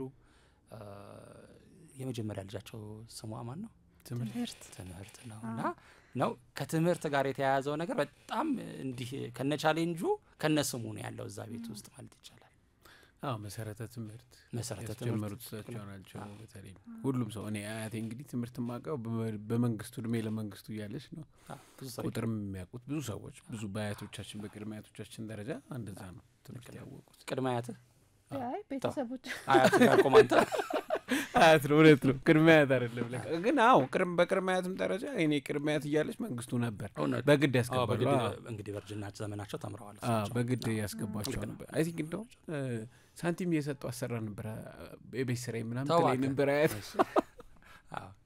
ግዴታ ስለነበር ማለት ነው አይ ልክ ነው በእድገት በህብረት ዘመቻ ብዙ አሁን ላይ ያሉ የኛ አባቶች ምናምን ዘምተዋል አስተምረዋል እኮ እና ትልቁ ነገር ማስተማር ነው ማሰልጠን ነው ማንቃት ነው እነዚህን ሐሳብ ይዘው ነው የሚመጡት እነዚህ የመጡባቸው ጉዞዎች የገጠሩ ጉዞ ለትምህርት ፍለጋ የለፉት ጉዞ በኋላ ላይም እኮ የአብዮቱ እኮ አንዱ መነሻ ምክንያት ሴክተር ሪቪው ነው የትምህርት ፖሊሲው መከለሱም ጭምር ነው ወደ ሌላ አይነት ግፊት መጥቶ የደሃ ልጅ መማር አለበት ወደሚል ትግል ያመጣው ስለዚህ ከትምህርት ጋር የተያያዘው ነገር አንድም የአብዮቱ ጉዳይም ጭምር ነው የሳቸውም የህይወት መንገድም ጉዳይ ይመስለኛል ከተረካቸው መልካም እንግዲህ ሰውየው እና የራሳቸው ህይወት ማለት ሰውየው ከፖለቲካ ውጪ ብዙ ነገር አላቸው ብዙ የሚገርም እንደሰው የሚያዝናናም ነገር አላቸው እኔ አሁን ሰውየውና ብዙ ከፖለቲካ ውጪ ነው አንተ ትላለህ እንጂ መጻፉ ብዙ የፖለቲከኛም ሰው ስለሆነ ፖለቲካ ነው ለኔ የሚታየኝ እውነት ለምን ፖለቲካ ውጪ አይደለም ምክንያቱም የተጻፈው የፖለቲከኛ ታሪክ ስለሆኑ ማለት ነው ሂዩማን ነገራቸው ራቅ ይልብናል ፖለቲከኛ አይደሉም ለማለት ሳይሆን ፖለቲካን አላተኩሩም የምለው የምንድነው ስሙ የፍርድ ቤት አቋቋም የክርክር አይደለም መጽሐፉ ይልቁንም አዝ ሂዩማን እሳቸው ምን ይሰማቸዋል ስለ ጉዳዩ ስለ ኢቨንቶቹ ምን ይሰማቸዋል እንዴት ይረዷቸዋል የእሳቸው ድምጽ ምንድነው እዚህ ላይ በተመለከተ ነው እንጂ ጉዳዩማ የፖለቲካ ጉዳይ ነው የሚያነሱት ስለ ኤርትራ ያነሱ እንዴት ነው የፖለቲካ ጉዳይ ላይ ሆነ የሚችለው ስለ ስልጣን ላይ ስለነበሩበት አካሄድና አመጣጥ ሲያወሩ እንዴት ነው ላይሆን የሚችለው ኤግዛክትሊ እሱን ለማለት ነው ብዙ ጊዜ አንዳንድ ሰዎች ላይክ ሂዩማን ነገር የሰው አሁን ይሄኛው የመጀመሪያው ምዕራፍ ማለት ነው የልጅነታቸው ፖለቲካ ስለሌለው ንጹህ ነው ያንድ ሰው ታሪክ ነው እንደዛ እንዳይጠብቁ ብዬ ሊሆን አይችልም 3 ትላልቅ ሰዎች ልጥራ ብዙነሽ ጥላሁን ባሉ ግርማ ከታታይም ናቸው ምዕራፋቸው አንተ ተርከው ባንተ ለዛ ነው አሁን ሰው ይላል ወይ ደግሞ ወደዛ ይቀርባል የምትለው እነዚህ ፍሌቨሮች እዛው ውስጥ በሳቸው እይታ ጥላሁንን የሚያዩበት እይታ በዓሉን የሚያዩበት እይታ ብዙነሽና በዓሉን የሚያዩበት እይታ እነዚህ ነገሮች ከመሪ ስትሰማው ደስ የሚል ይላል ምንም ተረተረ እሳቱ ተሰማ ነው መስማት እሳቱ ተሰማ ግጥምን አስታውሶ እንዲህ የሚለው ግጥሙ ሁላ ደስ ይለኛል የሚል መሪ ስትሰማ ኦኬ ይሰማል ማለት ሙዚቃ ደግሞ ያደምጡ ነበር ቁጭ ብለው የቱ ነው ኢምፕረስ የሚያረጋቸው የሚለው ነገር ማየት ያስችላል ቢያስባለሁ እንደሚቀርዋል ኳስ እኮ ይጫወታሉ እኔ ሜዳ ቴኒስ እንደምጫወት ነው እንዴ በጣም ወዳጅ ነበር ላይ ነው ማለት ነው ሜዳ ቴኒሱን ይዘው አሁንም ድረስ ወዳጅ ነው አሁንም ድረስ ግን አንተ መጽሐፍ ላይ የሚሉት ሜዳ ቴኒስ የምንጫወት የአራዳ የጀንትልማን ጨዋታ ነው ልክክ የለውም ምናምን ዛወደ እውነትም ነው በነገራችን ላይ በጣም ሰውነትን በጣም ከሚያሰራ ኤሮቢክስ ከሚባለው ኤክሰርሳይዝ ውስጥ ሜዳ ቴኒሱ ነው በጣም ሰውነት ሙሉ ሰውነት ይሰራል ከስፋሲካም ሲያወሩ ሰምቻቸዋለሁ ይጫወቱ ነበር ይጋጠሙ ነበር በተለይታች አይ ነበር ላይማ ነበር እንትኑ ላይ እዛ ላይ ራኬት ይዘው ራኬቷ ምናምን ነው ያለውና ከዛው ኳስቶቱ ነበር መጫወት ብቻ አይደለም ፎታል በእንትን ከስር የሆነ ፉትኖት ላይ ያለ ክለቡን ያቋቋሙት ሁላሳቸው ናቸው ክለብ አቋቋሙ መቻል ነው ኖ ሐረር የነበረ ስሙ ጠፋይ ላሆኖ የወታደሮች አለ የወታደሮች የሆነ ነገር መቻል አለ የመከላከያ ነው መቻል የመከላከያ በማግዚያ ተቋቋመው ኦሬዲ እሳቸው ገና እንትን ላይ ያሉ ስልጣን ላይ ሆኖ ነው ኃይለ ስላሴ ጊዜ ነው ኃይለ ስላሴ ዘመን ላይ ሐረር የነበሩ እንትን የተቋቋመ የነበረ ክለብ ነበር ኮሚኒቲው የሚረዳው እሳቸውም ሰርቭ የሚያደርጉት እሳቸውም የተሳተፉበት ኢቨን መሀከል ላይ አከፋፋይ ነበረ መጫወት ሞዴ ይላሉ አላየም ማሊያ ለብሰው ምናምን ፎቶ ኮል ላኳላቸው ትዝ አይለኝ ታው አላጋራ በደንብ አለ ሶሻል ሚዲያ በደንብ ያጋራዋል ይፈልገው ነው ኳስ ይጫወታሉ እነዚህ ሂውማን ኤሌመንቶች ናቸው እዚህ ውስጥ የምታገኛቸው ለአንድ መሪ ብትሰማው ደስ የሚል አይነት ነገር ወይም ደግሞ የሆነ ነገር የሚለው አለ አሁን ያነሳቸው ሰዎች ነው እና በኢትዮጵያ ታሪክ ውስጥ አንቱ የሚባሉ መቼ ሊሰሩ ሊረሱ የማይችሉ ሊተኩም የማይችሉ የብዙነሽና የበዓሉን የሚያነሱት የመጀመሪያው ነገር በጥያቄ ነው የተነሳው ጨዋታውም የተነሳው በጥያቄ ምክንያት ነው እንዳለ ጌታ ከበደ ዶክተር የሱ መጽሐፍ እንደምታስታውሰው አንዳንድ ግርማ ህይወቱና ስራዎቹ እዛ ላይ ቆንጆ መጽሐፍ የሚነሳ ታሪክ አለ ስለ ብዙነሽና ስለ እንትን እሱን ክሊር ማድረግ ነበረብኝ በጨዋታዎች ውስጥ ጥያቄ አንስቼላቸው ነበር አሁን ዛሬ የሚሰሙ ልጆች ላያውቁት ይችላሉ ቦታውን በኮሪደር ልማቱ ምክንያት ተነስቷል ከዚህ በኋላም ላያውቁት ይችላሉ ያውቀዋለሁ የቱ ጋር ዶሮ ማንክ ያለ ፒያሳ ሐረር ከናዝሬት ስኩል ደረጃው አለ 7 ደረጃ ነው የሚባለው ኦኬ አሁን አምሮበታል እሱ ቦታ አሁንም አለ እኮ እሱ ታዲያውንም ደረጃ አለ ለሱን ልክ ኢሚዲየስ እንደተሻገርሽ ፋሲካ ሆቴል የሚባል ነበር ኦኬ ሰፊ ግቢ ወንዙን የተጎራበተ ከታች ያለውን አሁን ወንዞች ልማት ያለበትን ወንዝ ማለት ነው እሱ ተጎራብቶ የሚኖር ፋሲካ የሚባል ትልቅ ግቢ ነበር የድሮ ትልቅ ሆቴል ነው ትልቅ ሆቴል ነበር እዛ ሆቴል ውስጥ ፊልም ይወዳሉ ጓደኞች ገርሞኛል እዛ ሆቴል ውስጥ አርፋለሁ ማርፍበት ሁለት ምክንያቶች አሉኝ አንድ ለማል ከተማው ቅርብ ነው በቃ ቦሌ እንደማለት ነው ልክ ነው እንደማለት ነው ፒያሳ ሰዎች ይዝናኑበታል ምናምን ነገር ስለዚህ ማከል ስለሆነ እኔና ጋሽ አስራት የምንገናኘው አብዛኛው እዛ እንገናኝ ታብለን እዛ እንገናኛለን ነው እዛ ስንገናኝ ግን ትልቁ ምኞቴ ደግሞ ሲኒማ ማየት ፈልጋለሁ ሁሉ ጊዜ እወዳለሁ በጣም ትልቅ ፍቅር አለ ለሲኒማ ይላሉ ሳጨርሰው ምንድነው ምርጫቸው አላውቅም ህንድ ምና ስለዚህ ሲኒማ ኢትዮጵያና ሲኒማ ኤምፓየር እዛ ጋር አሉ ስለዚህ ቅርብ ሄደው ለማየትና ቢመሽም መጥቶ ለማደር የሚሆነው ያ ቦታ ነው ስለዚህ ያንን ቦታ በጣም ለምጄዋለሁ እወደዋለሁ የትም ቦታ ዞሬ ልምጣ እዛ ነው ማለት እና ለቤቱ ደንበኛ ነኝ እንትኑ ሁሉ በደንብ ባለቤቱ ሁሉ በደንብ እንትን ይኛል ያቋጫው እንደ ደም ጥብቅ እዚህ ጋር ግን ጥያቄ ይፈጠራብኝ እሳቸው እዛ ፋሲካ ሆቴል ሲያርፉ ሌላ ሰው ሊገባ እንዴት ተፈቀደ ነው ፕሬዚዳንት በሆነበት ዘመን አይደለም ከሐረር ሲመጡ ከሐረር ወደ አዲስ አበባ ለብዙ ተልእኮ ምን ያመጡ ጊዜ ማለት ነው ለብዙ ነገር ይመጣል በየዘመኑ ይመጣል በብዙ ምክንያት ይመጣል መኮንን ሆነው ሐረር በነበሩበት ጊዜ ውጭ ሀገር ተጉዘው ለምሳሌ ስልጠና ሰልጥነው ሲመለሱ በተለያየ መንገድ አዲስ አበባ ሲመጡ የሚያርፉበት እንጂ ፕሬዚዳንት ከሆኑ በኋላ አይደለም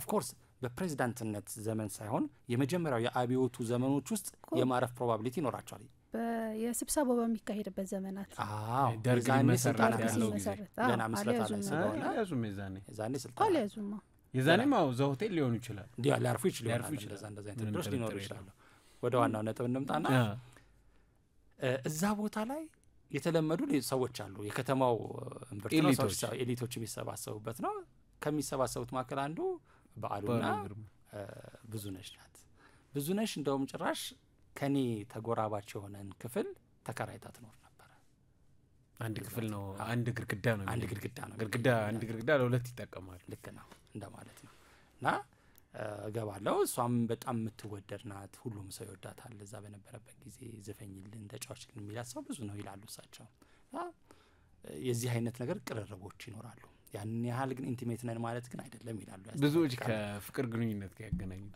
በፍጹም ኢንቲሜት ነን ማለት አያት አለው ሌሎች ሲጫወቱ አያት ነበረ በበዓሉና በሷ መካከል ግን ጥሩ ግንኙነት ነበረ ይላሉ ከዛም ያለፈ ከጥሩ በላይ ያለፈ ማለት ነው ባጭሩ ወደ ፍቅር ግንኙነት ጾታዊ ግንኙነት ነበረ ወዳጆች ነበሩ ይመስለኛል ይላሉ እና አንድ ቀን በጎረቤት ጋር ድብድብ ይነሳል እና ድብድብ ስለነበረ ምንድነው እንቅልፍ ሳልተኛ በቃ እንትን አለ መሻ ተበጣበጡ እና ሁለቱ ሲደባደቡ አሻላ በኋላ ላይ ተነስቼ ሄጄ ላናግራቸው ፈለኩኝ ሁለቱም ሞቅ ብሏቸዋል ያሉበት መዝናኛ ቦታ ውስጥ ነው ስለዚህ ሲነጋ ሄጄ ለባለቤቷ አይ ቲንክ ሰዎቹ ጥሩ አልመሰሉኝም እንደዚህ ስረበሽ ነው ያደርኩት ብዬ ተናገርኩኝ።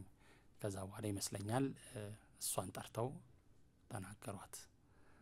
እሷን መታ ይቅርታ ያድርጉልኝ አላወኩም ነበር ማለት በስተት ነው ብቻ ይቅርታ ብላ ጠየቀችኝ ይላሉ። እኒን ይቅርታ የጠየቀቻቸው ሰው በኋላ ፕሬዚዳንቷ እንደሚሆኑ እሷም አታውቅም። እሳቸው ግን ዘፋኝ መሆኗን ያውቃሉ። እሳቸውም ፕሬዚዳንት እንደሚሆኑ አያውቁም። በዓሉን የምናውቀው እዛ ነው። በዛ ሁኔታ ውስጥ አውቀዋለሁ። ተቀራረቡ ከዛ በኋላ ነው አክቹዋሊ ይታወቃል። እሱም ታዋቂ ነው። ምናልባት እሳቸው ናቸው እንጂ ታዋቂ የማይሆኑት በዘመኑ እሱን ያውቁታል። እሳቸው እንደ ደራሲ ያውቁታል። እንደ ደራሲ አይደለም እንደ ጋዜጠኛ ይታወቃል። በዓሉ ይታወቃል። በዘመኑ የዛሬ ኢትዮጵያ ነው የሚጽፈው። የዛኔ በብዙ መንገድ ይጽፍ ነበርና ይታወቃል አውቀዋለሁ አሉ። እንግዲህ ይሄኛው ታሪክ ነው የሚነሳው በበዓሉና እንትን ላይ ባነሳልኝ ጉዳይ ላይ የበዓሉን የራሱን ታሪክ እንግዲህ በጣም ትራጂክ በዛ ዘመን ውስጥ ከሚጠቀስ ከሚነሳ ነገር አንዱ ሁሉንም መጽሐፉን ግን እዚህ ታሪክ እንዳልጨርሰው የሚያልቅ አይደለም። በርግጥና እሱንም በተመለከተ የእሳቸውን አቋም የእሳቸውን ስሜት እዚህ ላይ ያጋራሉ። ስለ በዓሉ የሚሰማቸውንም የተወሰነ ነገር ያጋሩናል። በራሱ የሚያሳዝን ልጅ ነው የሚሉት። ስለ በዓሉ የሚሰማቸው በጣም ቀና የሚያሳዝን ልጅ ነው። ጋሽ ስብሐትም ያተርፈኛል ብሎ ያስብ ነበር። መንግስቱ ጥሩ ወዳጁ ስለሆነ አያስነካውም ብሎ ያስቡ ነበር። እንግዲህ በዛ ዲቴል አላወሩኝም። እኔ ያወሩኝን ብቻ ለማስቀመጠው ባሉኝ መሰረት ኦፍ ኮርስ ያን ያደረጉ ናቸው ብዬ አላምንም በግሌ። ምክንያቱም ሚኒስትር በወቅቱ ለእሳቸው ብዙ ነገር ያደርግ የነበረ ሰው ነው። ስለዚህ አያስነኩኝም ብሎ ቢያምንም እንደ አንድ አሁን እንዳይታገሱ ነው ብሎ ቢያምንም የሚፈረድበት አይደለም። ፓወር ላይ ያለ ብዙ ነገሮቻቸውን የሚያስተካክልላቸው የነበረ ይቅርባቸው ሰው ነው። ስልጣን ላይ ከመጡ በኋላ ፖዚሽኑ ያቀራርባል በሚል ነው ይሄንን ማለት። እሳቸውም እንደነገሩኝ ኢቭን ጠፋ ከተባለ በኋላ ለሱም ብቻ ሳይሆን ባለቤቱን ሁሉ ደውዬም ጠርቼም አናግሬያለሁ። ምንድነው ሀፕን ያደረገው የሚለውን ለመከታተል ሞክሬያለሁ። ወይዘሮ አልማዝ ጋር ደውዬያለሁ፣ ደጋግሜ አግኝቻቸዋለሁም ይላሉ። እንግዲህ የጣዩ ነገሮች ብዙ አሳምነዋል። ይሄ ነገር ከትልቅ ሰውዬ ነው፣ በጣም ትልቅ ሰውዬ ነው ሲባል በስም በስልጣን ደረጃ ማለት ነው። በዓሉ ግርማ ነው ማወራው። በስልጣንም በስምም በመታወቅም በምንም ማለት ነው። አንድ ተራ ሰው አይደለም የሞተው። ስለዚህ ተራ ሰው ቢሞት ድንገት በብዙ ባቢዎትም ጥበቃውን በምኑም ሊሞት ይችላል፣ ሊገደል ይችላል። የሚደፈር ሰው አይደለም በቀላሉ። ትልቅ ሰው ግሪን ካርድ ካልሰጠ በስተቀር ሰሩትም አትሰሩትም ምኑም የስቴቱን እኛ ሀገር የስቴት ፓወር በጣም ኃይለኛ ነው እንደምታውቀው። ማለት ጌታቸው አሰፋ መለስን በዛ ደረጃ ሊደፍሩ አይችልም። የሚሞክረው ነገር ይኖራል። አሁንም ያለው የደህንነት ኃላፊ ጠቅላይ ሚኒስትር አብይ አህመድን አይደፍርም። እኔ የለሁበትም ሲሉ ሪሊ ያሳምናል። ወይም አንተ ለልብህ የቀረበ ነገር ወይም ያልጻፍካቸው የሞገትካቸው ነገር ነበረ። እንዴት ሳያውቁት በዓሉን የሚያክል ሰውዬ እናንተን አጥቅቶት ሊሆን ይችላል፣ መጽሐፉ ላይ ከብዙ ጋር ጣልቷል ምናምን ያሳምናል ወይ?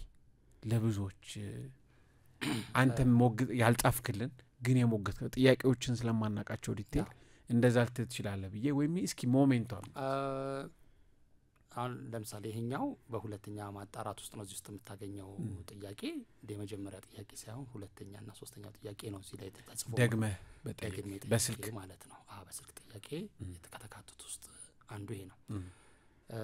በወቅቱም አብረን በነበርንበት ጊዜ አንስተናል። ግን ወደ ጉዳዩ ከዚህ ተጽፏል፣ ከዚህ ኢንተርቪው የተደረገው ነገር አለና ያ በቂ ነው የሚል ስሜት ነሳቸው የነበራቸው። ከዛ በላይ ምንም አልገፋው እውነቱን ለመናገር። አሁን ግላዊ ጥያቄ ይመስልሃል የሚል ጥያቄ ጠይቀኛል። እኔ እውነቱን ለመናገር ኦፍ ኮርስ መሪዎች ብዙ ነገር ያውቃሉ በቅርበት ሆነው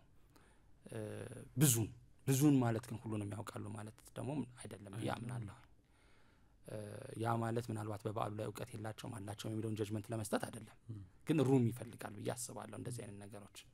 ምክንያቱም በሌሎች በበዓሉ ዙሪያ ላይ ሳይሆን በሌሎች ትረካዎች ላይ ተመሳሳይ ኬዝ ኢንፎርማሊ ብታነሳልኝ ብዬ ነበር ኢንፎርማሊ እሱን ስለማላነሳው ለምንድነው ቅጽ 2 ላይ የሚገባ ስቶሪ አለ ትንሽ ብታቃምሰን እኛም እንደው በዚህ ፖድካስት ያልተሰሙ ታሪክ አወጣው እንድንል ኦኬ እንትን አይደለም ብዙ ሰፊ ስለሆነ ጉዳዩ ለምሳሌ አንደኛው እሳቸው ሳያውቁት ግን የሆነ ነገር የሚጫበት ነገር የደርግ ባለስልጣናት ህወሓት ትግሏ ሁለት አይነት ነበር ህወሓትም ሻዕቢያ ደጋፊዎቹን ወደ ራስ እንዴት መሰብሰብ ይቻላል የሚለውን ትግል ትታገላለች ያ መንገድ አንደኛው ነገር ተደርጓል ተብሎ የምታስበው በሌሎችም በራሷም ጸሐፊዎች በሷ ውስጥ በነበሩ በህወሓት ውስጥ የነበሩ ጸሐፊዎችም የጻፏቸው ናቸው እነዚህ የሚገፉ ያልሆኑ ኤቪደንስ ያላቸው ታሪኮች ናቸው እነዚህ የትግራይ ህዝብ ይሄ መንግስት የአማራ መንግስት ነው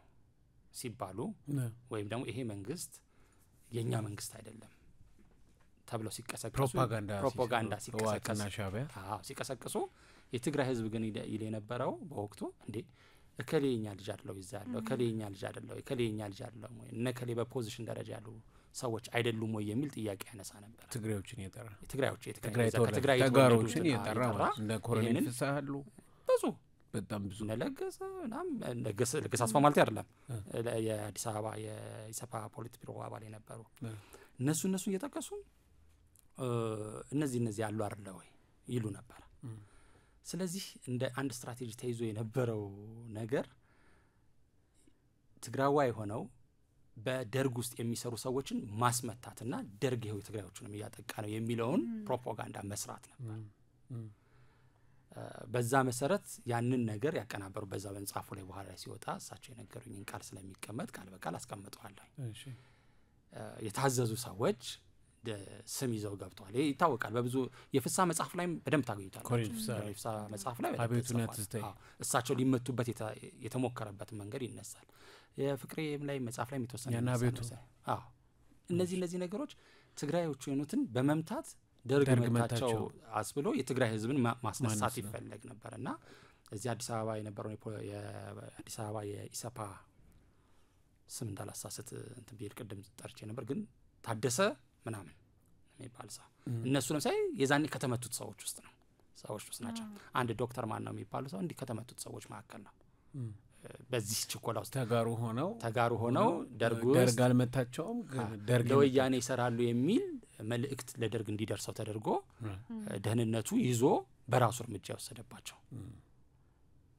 ከነሱ ውስጥ እንዴት መረጃው ለደርግ እንዲደርስ የተፈለገው እነዚህ ተጋሮች ስማቸው ተገብቶ ተጠቅሶ ከወያኔ ጋር እየሰሩ የሚል መረጃ ነው ሚስኢንፎርሜሽን የውሸት መረጃ ግን ደህንነቱ ጥሩ መረጃ እንዳገኘ ተሰምቶት ይዞ የመታቸው ናቸው ወሰደባቸው ናቸው ይሄ አንዱ የትግል አቅጣጫ ነው ምንም ልታረጋቸው ነው ፖለቲካ ውስጥ ወይም ደግሞ የሽምቅ ውጊያ ውስጥ እነዚህ ነገሮች የሚሰሩ ሳቦታጆች ናቸው ስለዚህ በዚህ ሁኔታ ውስጥ የተመቱ ሰዎች አሉ ስማቸውን ማንም ለጥንቃቄ ማልጠራቸው ሰው ትልቅ ጄኔራል የነበሩ ስማቸው ከመጡት ውስጥ ነበሩ አሁን የበዓሉን ጉዳይ እንትን ለማድረግ ጀስቲፋይ ለማድረግ ነው እዚህ ላይ ሲደርስ እንዴ እኒሰውዬማ በፍጹም ሊሆኑ አይችሉም ከህወሓት ጋር ሊሰሩ አይችሉም እማቃቸው ናቸው እንደ እጅ መዳፊ ከሐረር አንስቶ እስከዚህ ድረስ በቆራጥነት ዋጋ እየከፈሉ ያሉ ሰው ናቸውና ሊሆኑ አይችሉም ብዬ ተሟገትኩና ይሄንን መረጃ ያመጡትን ሰዎች አምጡ መመርመር አለባቸው ሰርጎ ገብ ናቸው ሰርጎ ገብ መጣው መረጃውን ስለሰጡ ተያዙ ተብሎ ነው መረጃው እንግዲህ እንትን አይቀጣ መጣው ሰጡ ቫሊድ አይሆንም መረጃው ከዛ በፊት የተመቱት ሰዎችስ በመንግስቱ ያወቁ ነው የተመቱት ደህንነቱ ይዞ እስር ቤት ውስጥ ያሰቃየ ሚስጥር አውጡ ይያለ የመታ ገድሏቸዋል ከዛ እዚህኛው ሰውዬ ላይ ሲደርስና እኛው ሰውዬ እስር ቤት ሲገቡ ነው ከተጠየቁት ውስጥ አንዱ እኚህ ነበሩ ሌሎቹ ተይዘዋል ግን እኚህኛው ሊያሳመነኝ አይችልም ቆይ እንደሱ ከሆነ የመንግስቱ ስለሌሎቹ ያውቁ በተለይ ምንዝር ምንላቸው ዲቴሉን አላወራንም ጀነራል ስለሆኑ የመንግስቱ እኚህ ግን የሚያውቋቸው ጉዳይ ተጠይቋል ለሞርዲ ከሊስቶች ውስጥ እኚህ ሰው ተገኙ ሳቸው ሌሎቹን የሚይዙትን ይዟል ደህንነቱ አይ ቲንክ ይመስለኛል እንዳላሳሰት ጉዳዩ ማለት ነው ለማንኛውም የኔን ሰው የሰም ሲያገኙ መረጃውን ይዘው የመጡትን ሰዎች አምጡ ተባለ ስሙን ይዘው የመጡትን ሰዎች መጀመሪያ አንደኛው በአንድ አቅጣጫ አንደኛው በአንድ አቅጣጫ ሚስጥራዊ ኮድ አድርገው ነው ይዘው የመጡት የተባለውና ተያዘባቸው ተብሎ ነው ግንኙነት ሊያረጉ ሲሉ ተያዘባቸው ተብሎ ነው የተያዙት ግን ተገለዋል እነዛ ሰዎች ቀድሞ ሚስጥሩን የሚያመጡት ስለዚህ ከጀርባው የሚሰሩ ሰዎች አሉ እሳቸው ይላሉ ይሄን ከጀርባ እየሰራ ያለው አካል ማን ነው አምጡ ብዬ እየተኘካኘኩኝ ዘመን ያልቆ ካገር ወጣው ይላሉ ምን ማለት ነው አንዳንድ ካንተ ቁጥጥር ውጭ ሀገሩን ሙሉ ልታውቁ አትችልም ሁሉ ቦታ መታዘምት አትሆንም የማወቅ ግዴታ ይጠበቅብሃል ኃላፊነት አለብህ ወይም ደግሞ ኃጢያቱን ኦኬ ባላውቀውም በኔ ቁጥጥር ስለ ኃላፊነት መውሰድ አለብህ ሌላ ጉዳይ ነው ግን ያውቃሉ አያውቁም የሚለው ጉዳይ ግን እንደና በሌላ ጉዳይ ሊታይ የሚችል ነው ተመሳሳይ ነው በበዓሉ ጉዳይ ላይ መረጃ ሊኖራቸው ይችላል ሊያውቁ ይችላሉ እዚህም ላይ ያስቀምጣሉ ሳቸው መጠረጥራቸው ጉዳዮች አሉ እነዛ ጉዳዮችን ግን እንደ ትልቅ ኤቪደንስ እንዲ ነው ለማለት ግን የሚቸግሩኝ ደግሞ ነጥቦች አሉ ብሎ ደግሞ ያነሷቸው አሉ እና ለቀጣ ጥያቄ ላንተ ክፍት ነው ለኔ እምነቴ ሊያውቁም ይችላሉ ግን ያውቃሉ ብሎ ግን ድሮ በልጅነታችን ጥፋት አጠፋና አንተን ማጥፋትን አታውቅም ግን አውጣ እየተባልክ ትገደዳለህ አሁን ደህንነት እንደሚያደርገው ሌላ ቦታ ላይ እንደሚደረጉት ማለት ነው ምንም መረጃ የለም ስለዚህ መጨረሻ ላይ እከሌ ነው ልትሉላት ትችላለህ የሌለህን እንደዛ አይነት ብሌም እንትኖች እንዳንፈጥር እሰጋለሁ ሁሉ ጊዜ የኢትዮጵያ ነገር ያውቃል ነው የምትለው የማያውቀውም ነገር አለ ሰው ስለሆነ ያ ሰውዬ መሪ ብቻ ስለሆነ የብዙዎች እንዳልኩ ነው የብዙዎች እንትን አሁን ካሉት ከ20 ምናምን ሚኒስትሮች ያንዱ ህይወት ባልባሌ ሁኔታ ማለፍ ወይ አደጋ መድረስ ጠቅላይ ሚኒስትሩ አያውቁትም ሙሉ ለሙሉ ማለት አንችልም ወይ በጣም ሙሉ ለሙሉ ግልጽ ሆኖ ይሄ ነው ብሎ ዲስክሎዝ መደረግ አለበት ድፍንፍንፍን ካለ ግን ወደ ዋናው ሰውዬ የመሄድ እድል ስላለው ነው ዝም ብሎ አይደለም የሚገመተው ለለ ነው ጉልበተኛም ናቸው ማን እሳቸው ነው እንኳን ማንንም ደፍሮኛ ያቅም እስከዛች እስከ ሸንጎ አቅም ብለዋል ስለዚህ የእሳቸውን ሚኒስተር ወይ ሚኒስተር ዴታን መግደል ለእሳቸውም አይመለስም እንትኑ አሁን የመጣው ነገር እንትን የለውም ማለት አይደለም ኢምፕሊኬሽን ማለት አይደለም ግን በወቅቱ ከነበረው ሀገራዊ ቀውስ አንፃር በየትኛው ሁኔታ ማንኛውም ሰው ሊመታ ይችላል አጋጣሚውን የሚጠቀም ሰው ሊኖር ይችላል ግን ይሄ ማለት የባሉ ጉዳይ የተዘጋ ነው ማለት አይደለም አሁንም አለ ደብዳቤዎች እኮ ተገኝተዋል አሁን እንዳለጌታ ሄዷል እስከ ተገኝቷል ኢቭን እርምጃ ይወሰድበት እስከሚል ደብዳቤ እኮ ተሄዷል የመከላከያ ደህንነት ሹሙ ማን ገብረሃና ወደ ደህንነት ሹሙ የጻፈው ደብዳቤ ተገኝቷል ስለዚህ የግድ ላይ እንጠለጠል ይችላል ታች በኩል ነገሮች ሊሆን ይችላል ቀውሶች ሊፈጠሩ ይችላሉ ግልጽ ላይሆን ይችላል ወይ ታስሯል ታፍኗል ሊሆን ይችላል እሳቸው የሚሉት ብዙ ስራዎች ነበሩ በወቅቱ የነበረ ቀውጤዎች ነበሩ ወደ እነዛ ነገሮች ተሳብን ይላሉ አያውቁትም ብዬም ዝግት ባላረጋውም ግን ኃላፊነት ይወስዳሉ በበዓሉ ዙሪያ ላይ ነው ወይስ ከበዓሉ ጋር በተያያዘ በሌላም በእሳቸው ዘመን በመፈጸሙ እኔ ኃላፊነት መውሰድ አለብኝ ብለው ያስባሉ አይመስለኝም እንደዚህ አይነት ነገር እሳቸው ቀጥታ ካልሰጡት ኦርደሩን ማለት አሁን አይ በዓሉ ሰው በአጠቃላይ እዚህ ሀገር ውስጥ ሀፕን ያደርጋል ለተፈጠሩ ቀውስ ጀስቲፋይ ነው የሚያደርጉት ማለት ለምሳሌ ቀይ ሽብርን ጉዳይ ካነሳሽ ቀይ ሽብር ይሄ ነበር ፕሮሰሱ እኔ ኃላፊነት የምወስድበት መንገድ ምንድነው ነው አንዳንዶቹ ነገሮች መሪ ናቸው አሁን ሊትራሪ እኔ ኃላፊነት የምወስደው በዚህ ምክንያት ነው ሊትራሪ ይላሉ ማለት አይደለም ጀስቲፊኬሽኑ ግን ኢምፕላይ የሚያደርገው ግን የተሄደበት መንገድ እነዚህ ስቴፖች ናቸው እውነቱ ለታሪክ ይሄ ነው እንጂ የሚሉት ኦኬ በዛ ውስጥ ለተፈጠረው ነገር ሁሉ ምናምን አይደለም ሀዘን ሲምፓቲ ምናምን አለ ባይሆን ባናደርገው የሚል ነገሮች አሉ ግን እንዴ ወጥቶ ቦልድሊ ያለ ግን የለም አላጋጠመኝም ወደ ስልጣን ሲመጡ ፈልገው አይደለም እሳቸው መጽሐፉ ላይ እንዳስቀመጥክልን ተመርጠው ነው ይቅርብኝም ብለው ነበረ ከዛም አይሆንም እንዲሁም ከዛ በኋላ አጥናፉ ምክትል ካልሆነ አልሰራም ይላሉ ምናምን መጨረሻ ላይ ይመጣሉ በኋላ ላይ ግን በጣም ደግሞ አምባገነን ይባላሉ ከሳቸው ቁጥጥር ውጪ ምንም ነገር አይደረግም ምንም አይካሄድም ይላሉና ሲመጡ እንደዛ በጣም ሶፍት ከነበሩ ካልፈለጉት ምን ካሉ በኋላ ላይ እንዴት ወደዛ ወደ አምባገነንነት እየተቀየረ ሄደ የቃል አጠቃቀምን በእንደዚህ አይነት ነገር በጣም ጥንቃቄ ይፈልጋል አሁን የፕሮፓጋንዳ ቃላቶች አሉ ጠላቶች የሚሰጡት ለምሳሌ እሳቸው ንጉሱን የሚሏቸው ቡርዣ ይላቸዋል አይደል ወይም እንደዚህ ሊሉ ይችላሉ በዛው ዘመን ስሜት እነዚህ የፖዚሽን ተወስዳለሁ እንደዚህ አይነት ሰው ፖዚሽን መወሰዳችን ትክክል አለ አሁን አምባገነን ምናምን የሚለው ቃል የማን ቃል ነው የማን ቋንቋ ነው ኦፍ ኮርስ ቀጥታ አምባገነን ባይላቸው ያው አካሄዳቸው ከዛ በኋላ ከሳቸው ያመለጠ ምንም ነገር የለም እንደሚባለው ነው አሁን ሪጂሙ በቃ አንድ ሰው ብዙ ነገር ፕሬዚደንሻል ነው አንድ ሰው ሁሉ ነገር የሚወስንበት ነገር ነው የጋራ ስብሰባዎቹ ምናልባት በሌሎቹ ፍርሃት መፍራት ውስጥ ወይ ደግሞ ጋሽ ፋሲካ ይላሉ ፈርተንም እንትን ብለንም ግን አብሮ ነው የሚወስኑት ሚኒስትሮች ምክር ቤት አለ ምናምን ግን ይቀበሏቸዋል ወይ ደግሞ እሳቸው መጨረሻው ደግሞ መንገዳቸው አምባገነን የሚያስብለውማ ነው ምን አሁን ነው ያኔም ራሱ ሲመጡ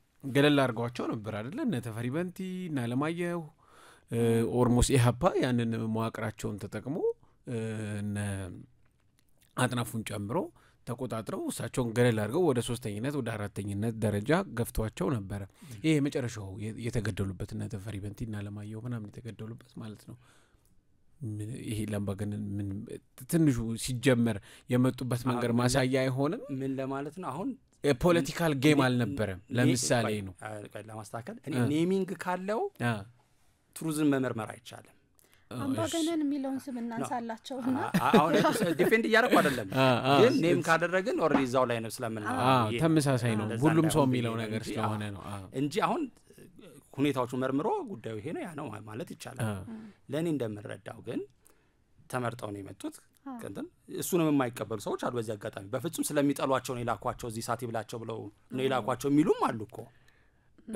ተጽፏል ደግሞ ይመለሱ ኮም ተብሏል እኛና አብዮቱም ላይ ያለ እሳቸው ሳልጻፉትም ደግሞ እንዲመለሱ አላሰቡትም ነበር አላነበርኩም በለው እሳቸው ላይ ለምባላ እንጂ እኛና አብዮቱ ላይ ምናምን መንግስቱ እናንተና ይመለሱ የሚል ከዛ ከሐረር ወክለው የነበሩት እንደሆነ ይሁን ብለው ወደ አዲስ አበባ ላይ ሲልኳቸው እንደዛ ነበር እኔ እንግዲህ በሳቸው ዙሪያ ላይ በተጻፉ መጽሐፎች በርከት ያሉት ነው ያለው የአንዳንዶቹ ፖዚሽን ይዘው የሚጽፉ ሰዎች አሉ አቋም ይዘው በቃ የራሳቸውን ፖዚሽን ይዘው ስለሳቸውም ያላቸውን አቲቲዩድ የምታውቀው አለ ገለል ብለው ደግሞ ጥፋታቸውንም በጎነታቸውንም የሚጽፉ አሉ ላይክ ለምሳሌ ለኔ ፍቅረ ስላሴ ወግደረስ እውነቱን ይጽፋል እዛ ውስጥ እሱም ስላለ እሳቸውም ስላሉበት እሱም ስለ እንግዲህ ይቅርታ በጸሐፊነት መንፈሱ እንጂ በእንትኑ አይደለም ወገን ሊያረግ የሚሞክረው ነገር ሊኖር ይችላል ፍሳም በጣም ሚዛናዊ ሆኖ ግን የሳቸውንም ኳሊቲ ሂደቱንም ይናገራሉ የማነው ስሙ ገስተጫኔ ጋሽ ፋሲካ በጣም ገለል ብለው ነገሮችን ለማየት ይሞክራሉ ትክክል ሆነውና ትክክል ባለው ነው መካከል ላይ የነሱ ጀጅመንት የለም ማለት ግን አይደለም አሁን ቅድም የጠራችሁትን አጠራር ምናምን የሚጠራ የለም ማለት አይደለም ይኖራሉ ግን ተመለሱ መባላቸው ምናምን ነገር እኔ ያነበብኳቸው እኔ እርግጠኛ መሆን ያቃተኝ እንጂ በረምባም ይኖራሉ አይኖርም ከሚል እንኳን ግን ምን አይነት ሰዎች ናቸው እነዛ ጻፊዎች ምን አይነት ነው እንጂ ጉዳይ እኔ ብዙ ጊዜ ከኮሎኔል መንግስቱ ጉዳይ ላይ ወይ አብሯቸው የሰሩ ሰዎች የተጻፈውም ብዙዎቹ እንደዛ ናቸው ይሄ ወይ ምን ያላስታወስኩት አንብቤ ያስታውሽ ሳይሆን የእሳቸው አካባቢ የተጻፉ እንትኖችን ነበር ያነበብኩት እሳቸው ይጻፉት እርግጠኛ ረስቻለሁ ጊዜውን ምንድነው ልልህ የፈለኩት ነገር ከዛ ተመርጠው ነው የመጡት ምንም ጥርጥር የለውም እዛም ይያሉ አሁን በጋሽ ፋሲካ እንትን ላይ ምን የሚሰማን ስሜት አለ እዛ የነበረው አንገራቸው ወታደሮቹን የማንቀሳቀስ የአብዮት የማስነሳት እዛም የነበረ እንቅስቃሴዎች ነበሯቸው ቁጣዎችም ነበሯቸው ስለዚህ የበለጠ ይታገሉልናል ብሎ የሚያምን ወይም ሪፕሬዘንት ያደርገልናል ጭቁን ወታደርን ይደግፋሉ ብሎ የሚያምናቸውን ሰዎችን እንትን ብለዋል ኦኬ የአንዱ የዚህ አይነት አሁን ቅድም ያነሳ አይነት ነጥብ ሊኖር የሚችለው የጋሽ ብርሃኑ መጽሐፍ ይሆናል ብርሃኑ ወይ እኔ ነበርም ላይ ሰላ ነበር ቀርም መስለኛ ኤኒዌይስ ስለዚህ እንትን ሊኖር ይችላል ከዛ መጥተዋል እኒ ሰው እዚህ ከመጡ በኋላ ግን ተወክለው መጣው ዴይ 1 ነው ነገሩን የቀየሩት አይደለ በብዙ መጽሐፍቶች በስምምነት ነው ኢትዮጵያ ተቀደም ምትለው ኢትዮጵያ ተቀደም ከዛ በፊት የመጣ ሞቶ ነው በዚህ አጋጣሚ ብዙ ጊዜ እናሳስተው ኢትዮጵያ ጳውሎስ ኞኞ አይደል ቀደም ብሎ የመጣ ነው እንጂ እሳቸው ግን ሎጎ አድርገው እንጂ እሱንና ሐሳባቸውን አንድ ላይ ያሰሩበት እንጂ ቀድሞ የነበረ ሐሳብ ነው ኢትዮጵያ ተቀደም ኢቭን የኤርትራያኖች ሙቭመንት እኮ የኢትዮጵያ ተቀደምን ነበረ ፕሮ ኢትዮጵያውያኖች ኢትዮጵያ ተቀደም ነበር የነሱም የነበረው እንቅስቃሴ anyways ስለዚህ መጡ በአንድ ቀን ለወጡት ሐሳብ አቀረቡ ምክንያቱም ተሰብስቦ የነበረው አሁን ከተሰበሰበው ሰው አንፃር ነው የምናየው አሁን ከሀገሪቷ ውስጥ ከነበረው የሊቅና ምናምን አንፃር አይደለም የምናየው እዛው ውስጥ ለውጥ ለመፍጠር ከተሰበሰበው አንፃር ግን ወታደሮች መጡ ተሰብስበው የህግ እውቀት ያላቸው ምናምኖችም ቋሉ ሁሉም ኮተራ ወታደር ቋለ ነጋሽ ብርሃኑ ባየ ሎየር ናቸው ምናምን ትልቅ እንትን ያላቸው በወታደር ውስጥም ተሰሚነት የነበረው አብረው ነው የመጡት ከሀረር ሰዎች እና እንዲሁ ዝም ብሎም ወታደር ብለን ልናጣጥረው እንደምንሞክረውም አይደለም ግን ሌሎችም አሉ በደም ትልቅ የሆኑትም አሉ እዛ ውስጥ ሐሳብ ነው ያቀረቡት ሐሳብ ሲያቀርቡም ኮንቪንስ ነው ያደረጉት ስለዚህ በሙሉ ድምጽ ነው ይምራን የተባሉት ስለዚህ የሚገፉ አይደለም በቀላሉ ትገፋቸው ወይም አሳንሰል ተመለከተው የምትችለው ተጽኖ ፈጣሪ አይደሉም በትክክል ፍሬም ማድረግ ይችላል ትግሉን ወደ አንድ ቅርጽ ማምጣት ይችላል ለ4 አመት ለ5 አመት እንዲ ቀስ ያለ ይመጣ የነበረውን አብዮት በአንድ ጊዜ ሰኔ ላይ ለውጠውት ለመስከረም ጥብስ አድርሰውታል እውነት ነው ይሄ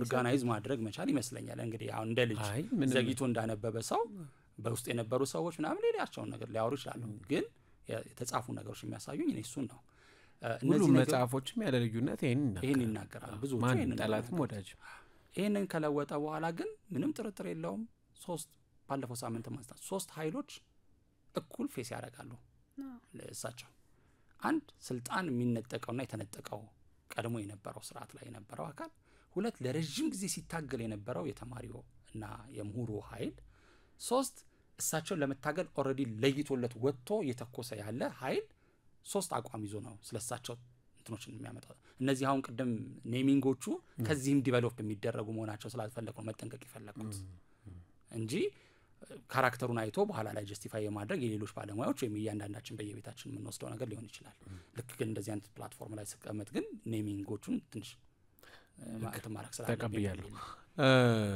ከአንዱ ጥያቄ ውስጥ አንዱ ብዙነሽ በዓሉና ጥላሁን ቀረና እዛ ማዶ ገባን ለጥላሁንን ሪሊ ከልጅነታቸው አንስቶ የሚወዱት ሰው እንደሆነ አድናቂው ናቸው የመጀመሪያ ግን አድናቂ ለሳቸው እሳቱ ተሰማ ነው እንደ እሳቱ ተሰማ አይነት ዘፋኝ ኢትዮጵያ አይታጣቅም ነው የሚሉት ወይም በምን ነው ማለት በድምጹ ነው በግጥሙ የሚገርም ግጥም የሚገርም ድምጽ ነበር ይሄንን ደግሞ የሚገርም ነገር በዛው ዘመን ላይ በተለይ እኩል እሳቱ ተሰማ በህይወት በነበረበት ዘመን ውስጥ በነበሩት ዘመናቶች ውስጥ የነበሩ አድማጮች ይሄ ስሜት ተመሳሳይ ሆኖ አግኝቻለሁ አረባካው ስለዚህ አሁን እሳቱ ተሰማኛ ስለማናቀው አናቀውም ብዙ እና አሁን ላይ ከሰለጠነው የሙዚቃ ቅርጽ አንፃር ስለሆነ ምናየው ያንን ለማጣጣም ምናልባት እንደያቅማችን ሊለያይብን ስለሚችል ካልሆነ በቀር እሳቱ ተሰማ በዘመኑ ትልቅ ሙዚቀኛ ባለሙያ የነበረ ሰው ነው እና እሳቸውም ለሱ ትልቅ ክብር ይሰጣሉ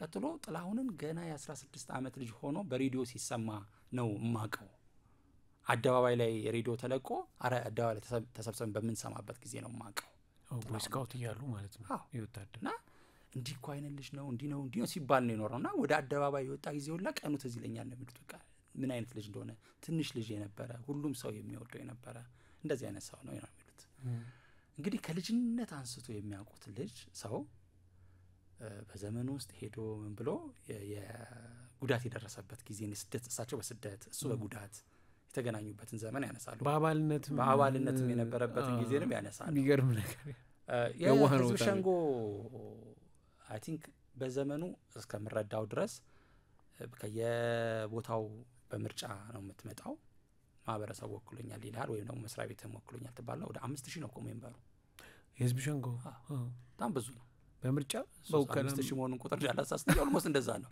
ብዙ ሰው ነው አንድ ያለው ስለዚህ ኤሊቱ የመሰብሰቡ እድሉ በጣም ሰፊ ነው መታወቅም መማርም በምንም ሁኔታ የመሰብሰብ እድል ሰፊ ነው ከዛ ውስጥ አንዱ የህዝብ ሸንጎ አባል የነበረው ጥላሁን ገሰሰ ነበር ሰማያዊ ከሚለብሱት ሰዎች ማለት ነው የይሰፓን ይለብሳል ደሞዙ ከ500 ብር በላይ ነበር ማለት ይሆናል ማለት ነው anyways እሱን ታሪክ ያነሳሉ ከዛ በኋላ እግሩ የተቆረጠበትን ዘመን እና እዛ ላይ እሱን ለማጽናናት ለማበረታታት እሳቸው በስደት ሆነው እሱ ደቡብ አፍሪካ በህክምና ላይ ሆኖ ደውለው ምን እንዳሉት ይተርካሉ እና በጣም ፕራውድ አላቸው እስከዛ ድረስ በጣም እንደውም ደስ የሚል ቃል እዛ ላይ አለ አንዳንድ ሀገር እንደ ዛፍ የሚመሰሉ የነበሩ ሰው ትልልቅ ዋርካዎች ሲወድቁ ሀገር ጭር ትላለች አይነት ነገር ይላሉ እና ትልቅ ሰው ነበር ብለው ያነሱታል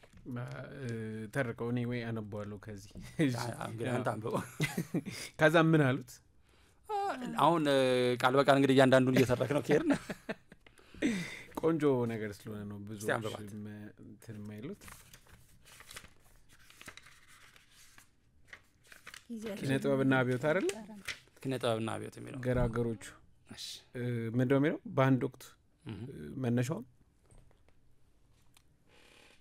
እሺ ምን ይላል እሱ ሳይሆን አንተ ያልካትን ቦታ ፈልጊያት የነበሩ ትልቅ ሰዎች ሲረግፉ እንትን ይላል ይሄው ጥላሁንም ማረፈ የህዝብ ምልክት አይከን የሆኑ ሰዎች ሲታጡ ያሳዝናል ትልቅ ዛፍ እንደወደቀ እንደዚያ ነው የሚመስለኝ እንደው ህዝቡ የሚወዳቸው ሀገራችንን በተለያየ መልኩ የለወጡ በብዙ መንገድ ምናስባቸው ሲታጡ ያሳዝናል በበኩሌ ሙዚቃ መስማት እንጂ ከዚያ የዘለለ ነገር የለኝም ብዙ አይነት የምወዳቸው ሙዚቃዎች አሉ ምንም ጥርጥር በሌለው ሁኔታ የጥላሁንም ሙዚቃ ወዳቸዋለሁ ብዙ ነሽ እናቴ የሚለው ዘፈኗን እወድላታለሁ ሂሩትም ስለ አብዮት የዘፈነቻቸው መቃብር ክፍት ቢሆን ብላ የዘፈነችው ልብ የሚንምካ ሙዚቃ እወድላታለሁ ሲመርጡም እናት ነው ዞራ ሄደ ልጅነታቸው ላይ የእናት ጉዳይ ነው የሆነ ነገር ሄዱና እናትን የሆነ ቦታ ሄዱና እናትን ማንሳታቸው አይቀርም ባለቤታቸውንም ሲጠሩ እናት ይላሉ አረ እዚህ ጋር እንዲያው ሰዓታችን አልቋል ግን አንድ ጥያቄ ልጠይቅክ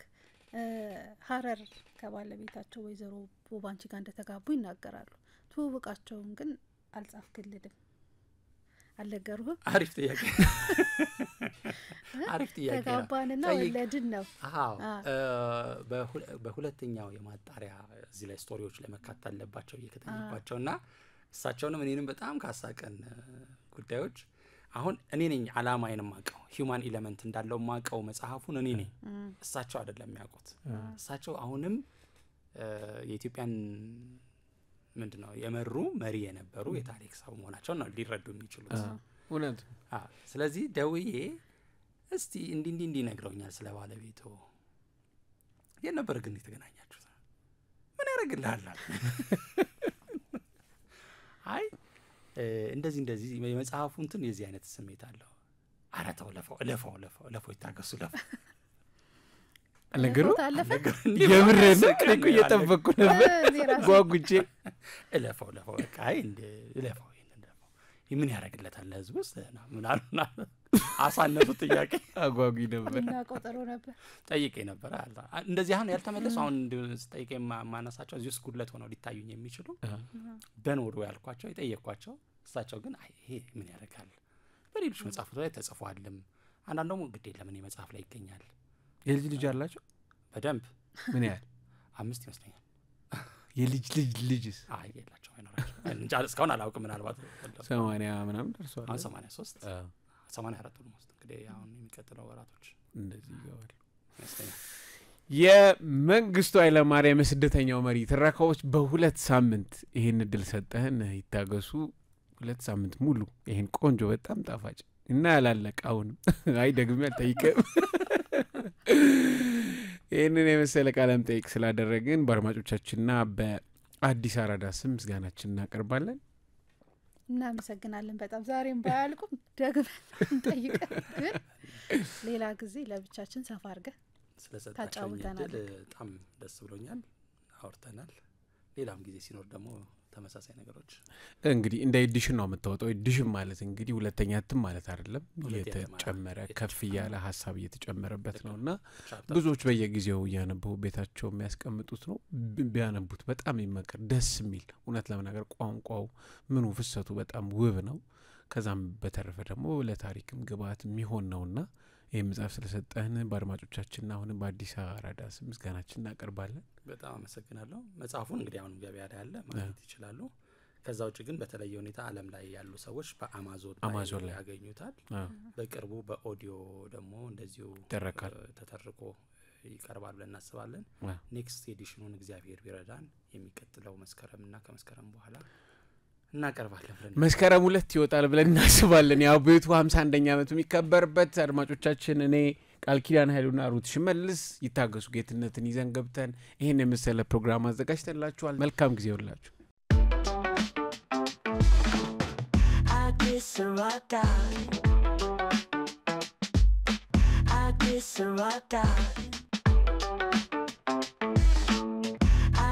Sarata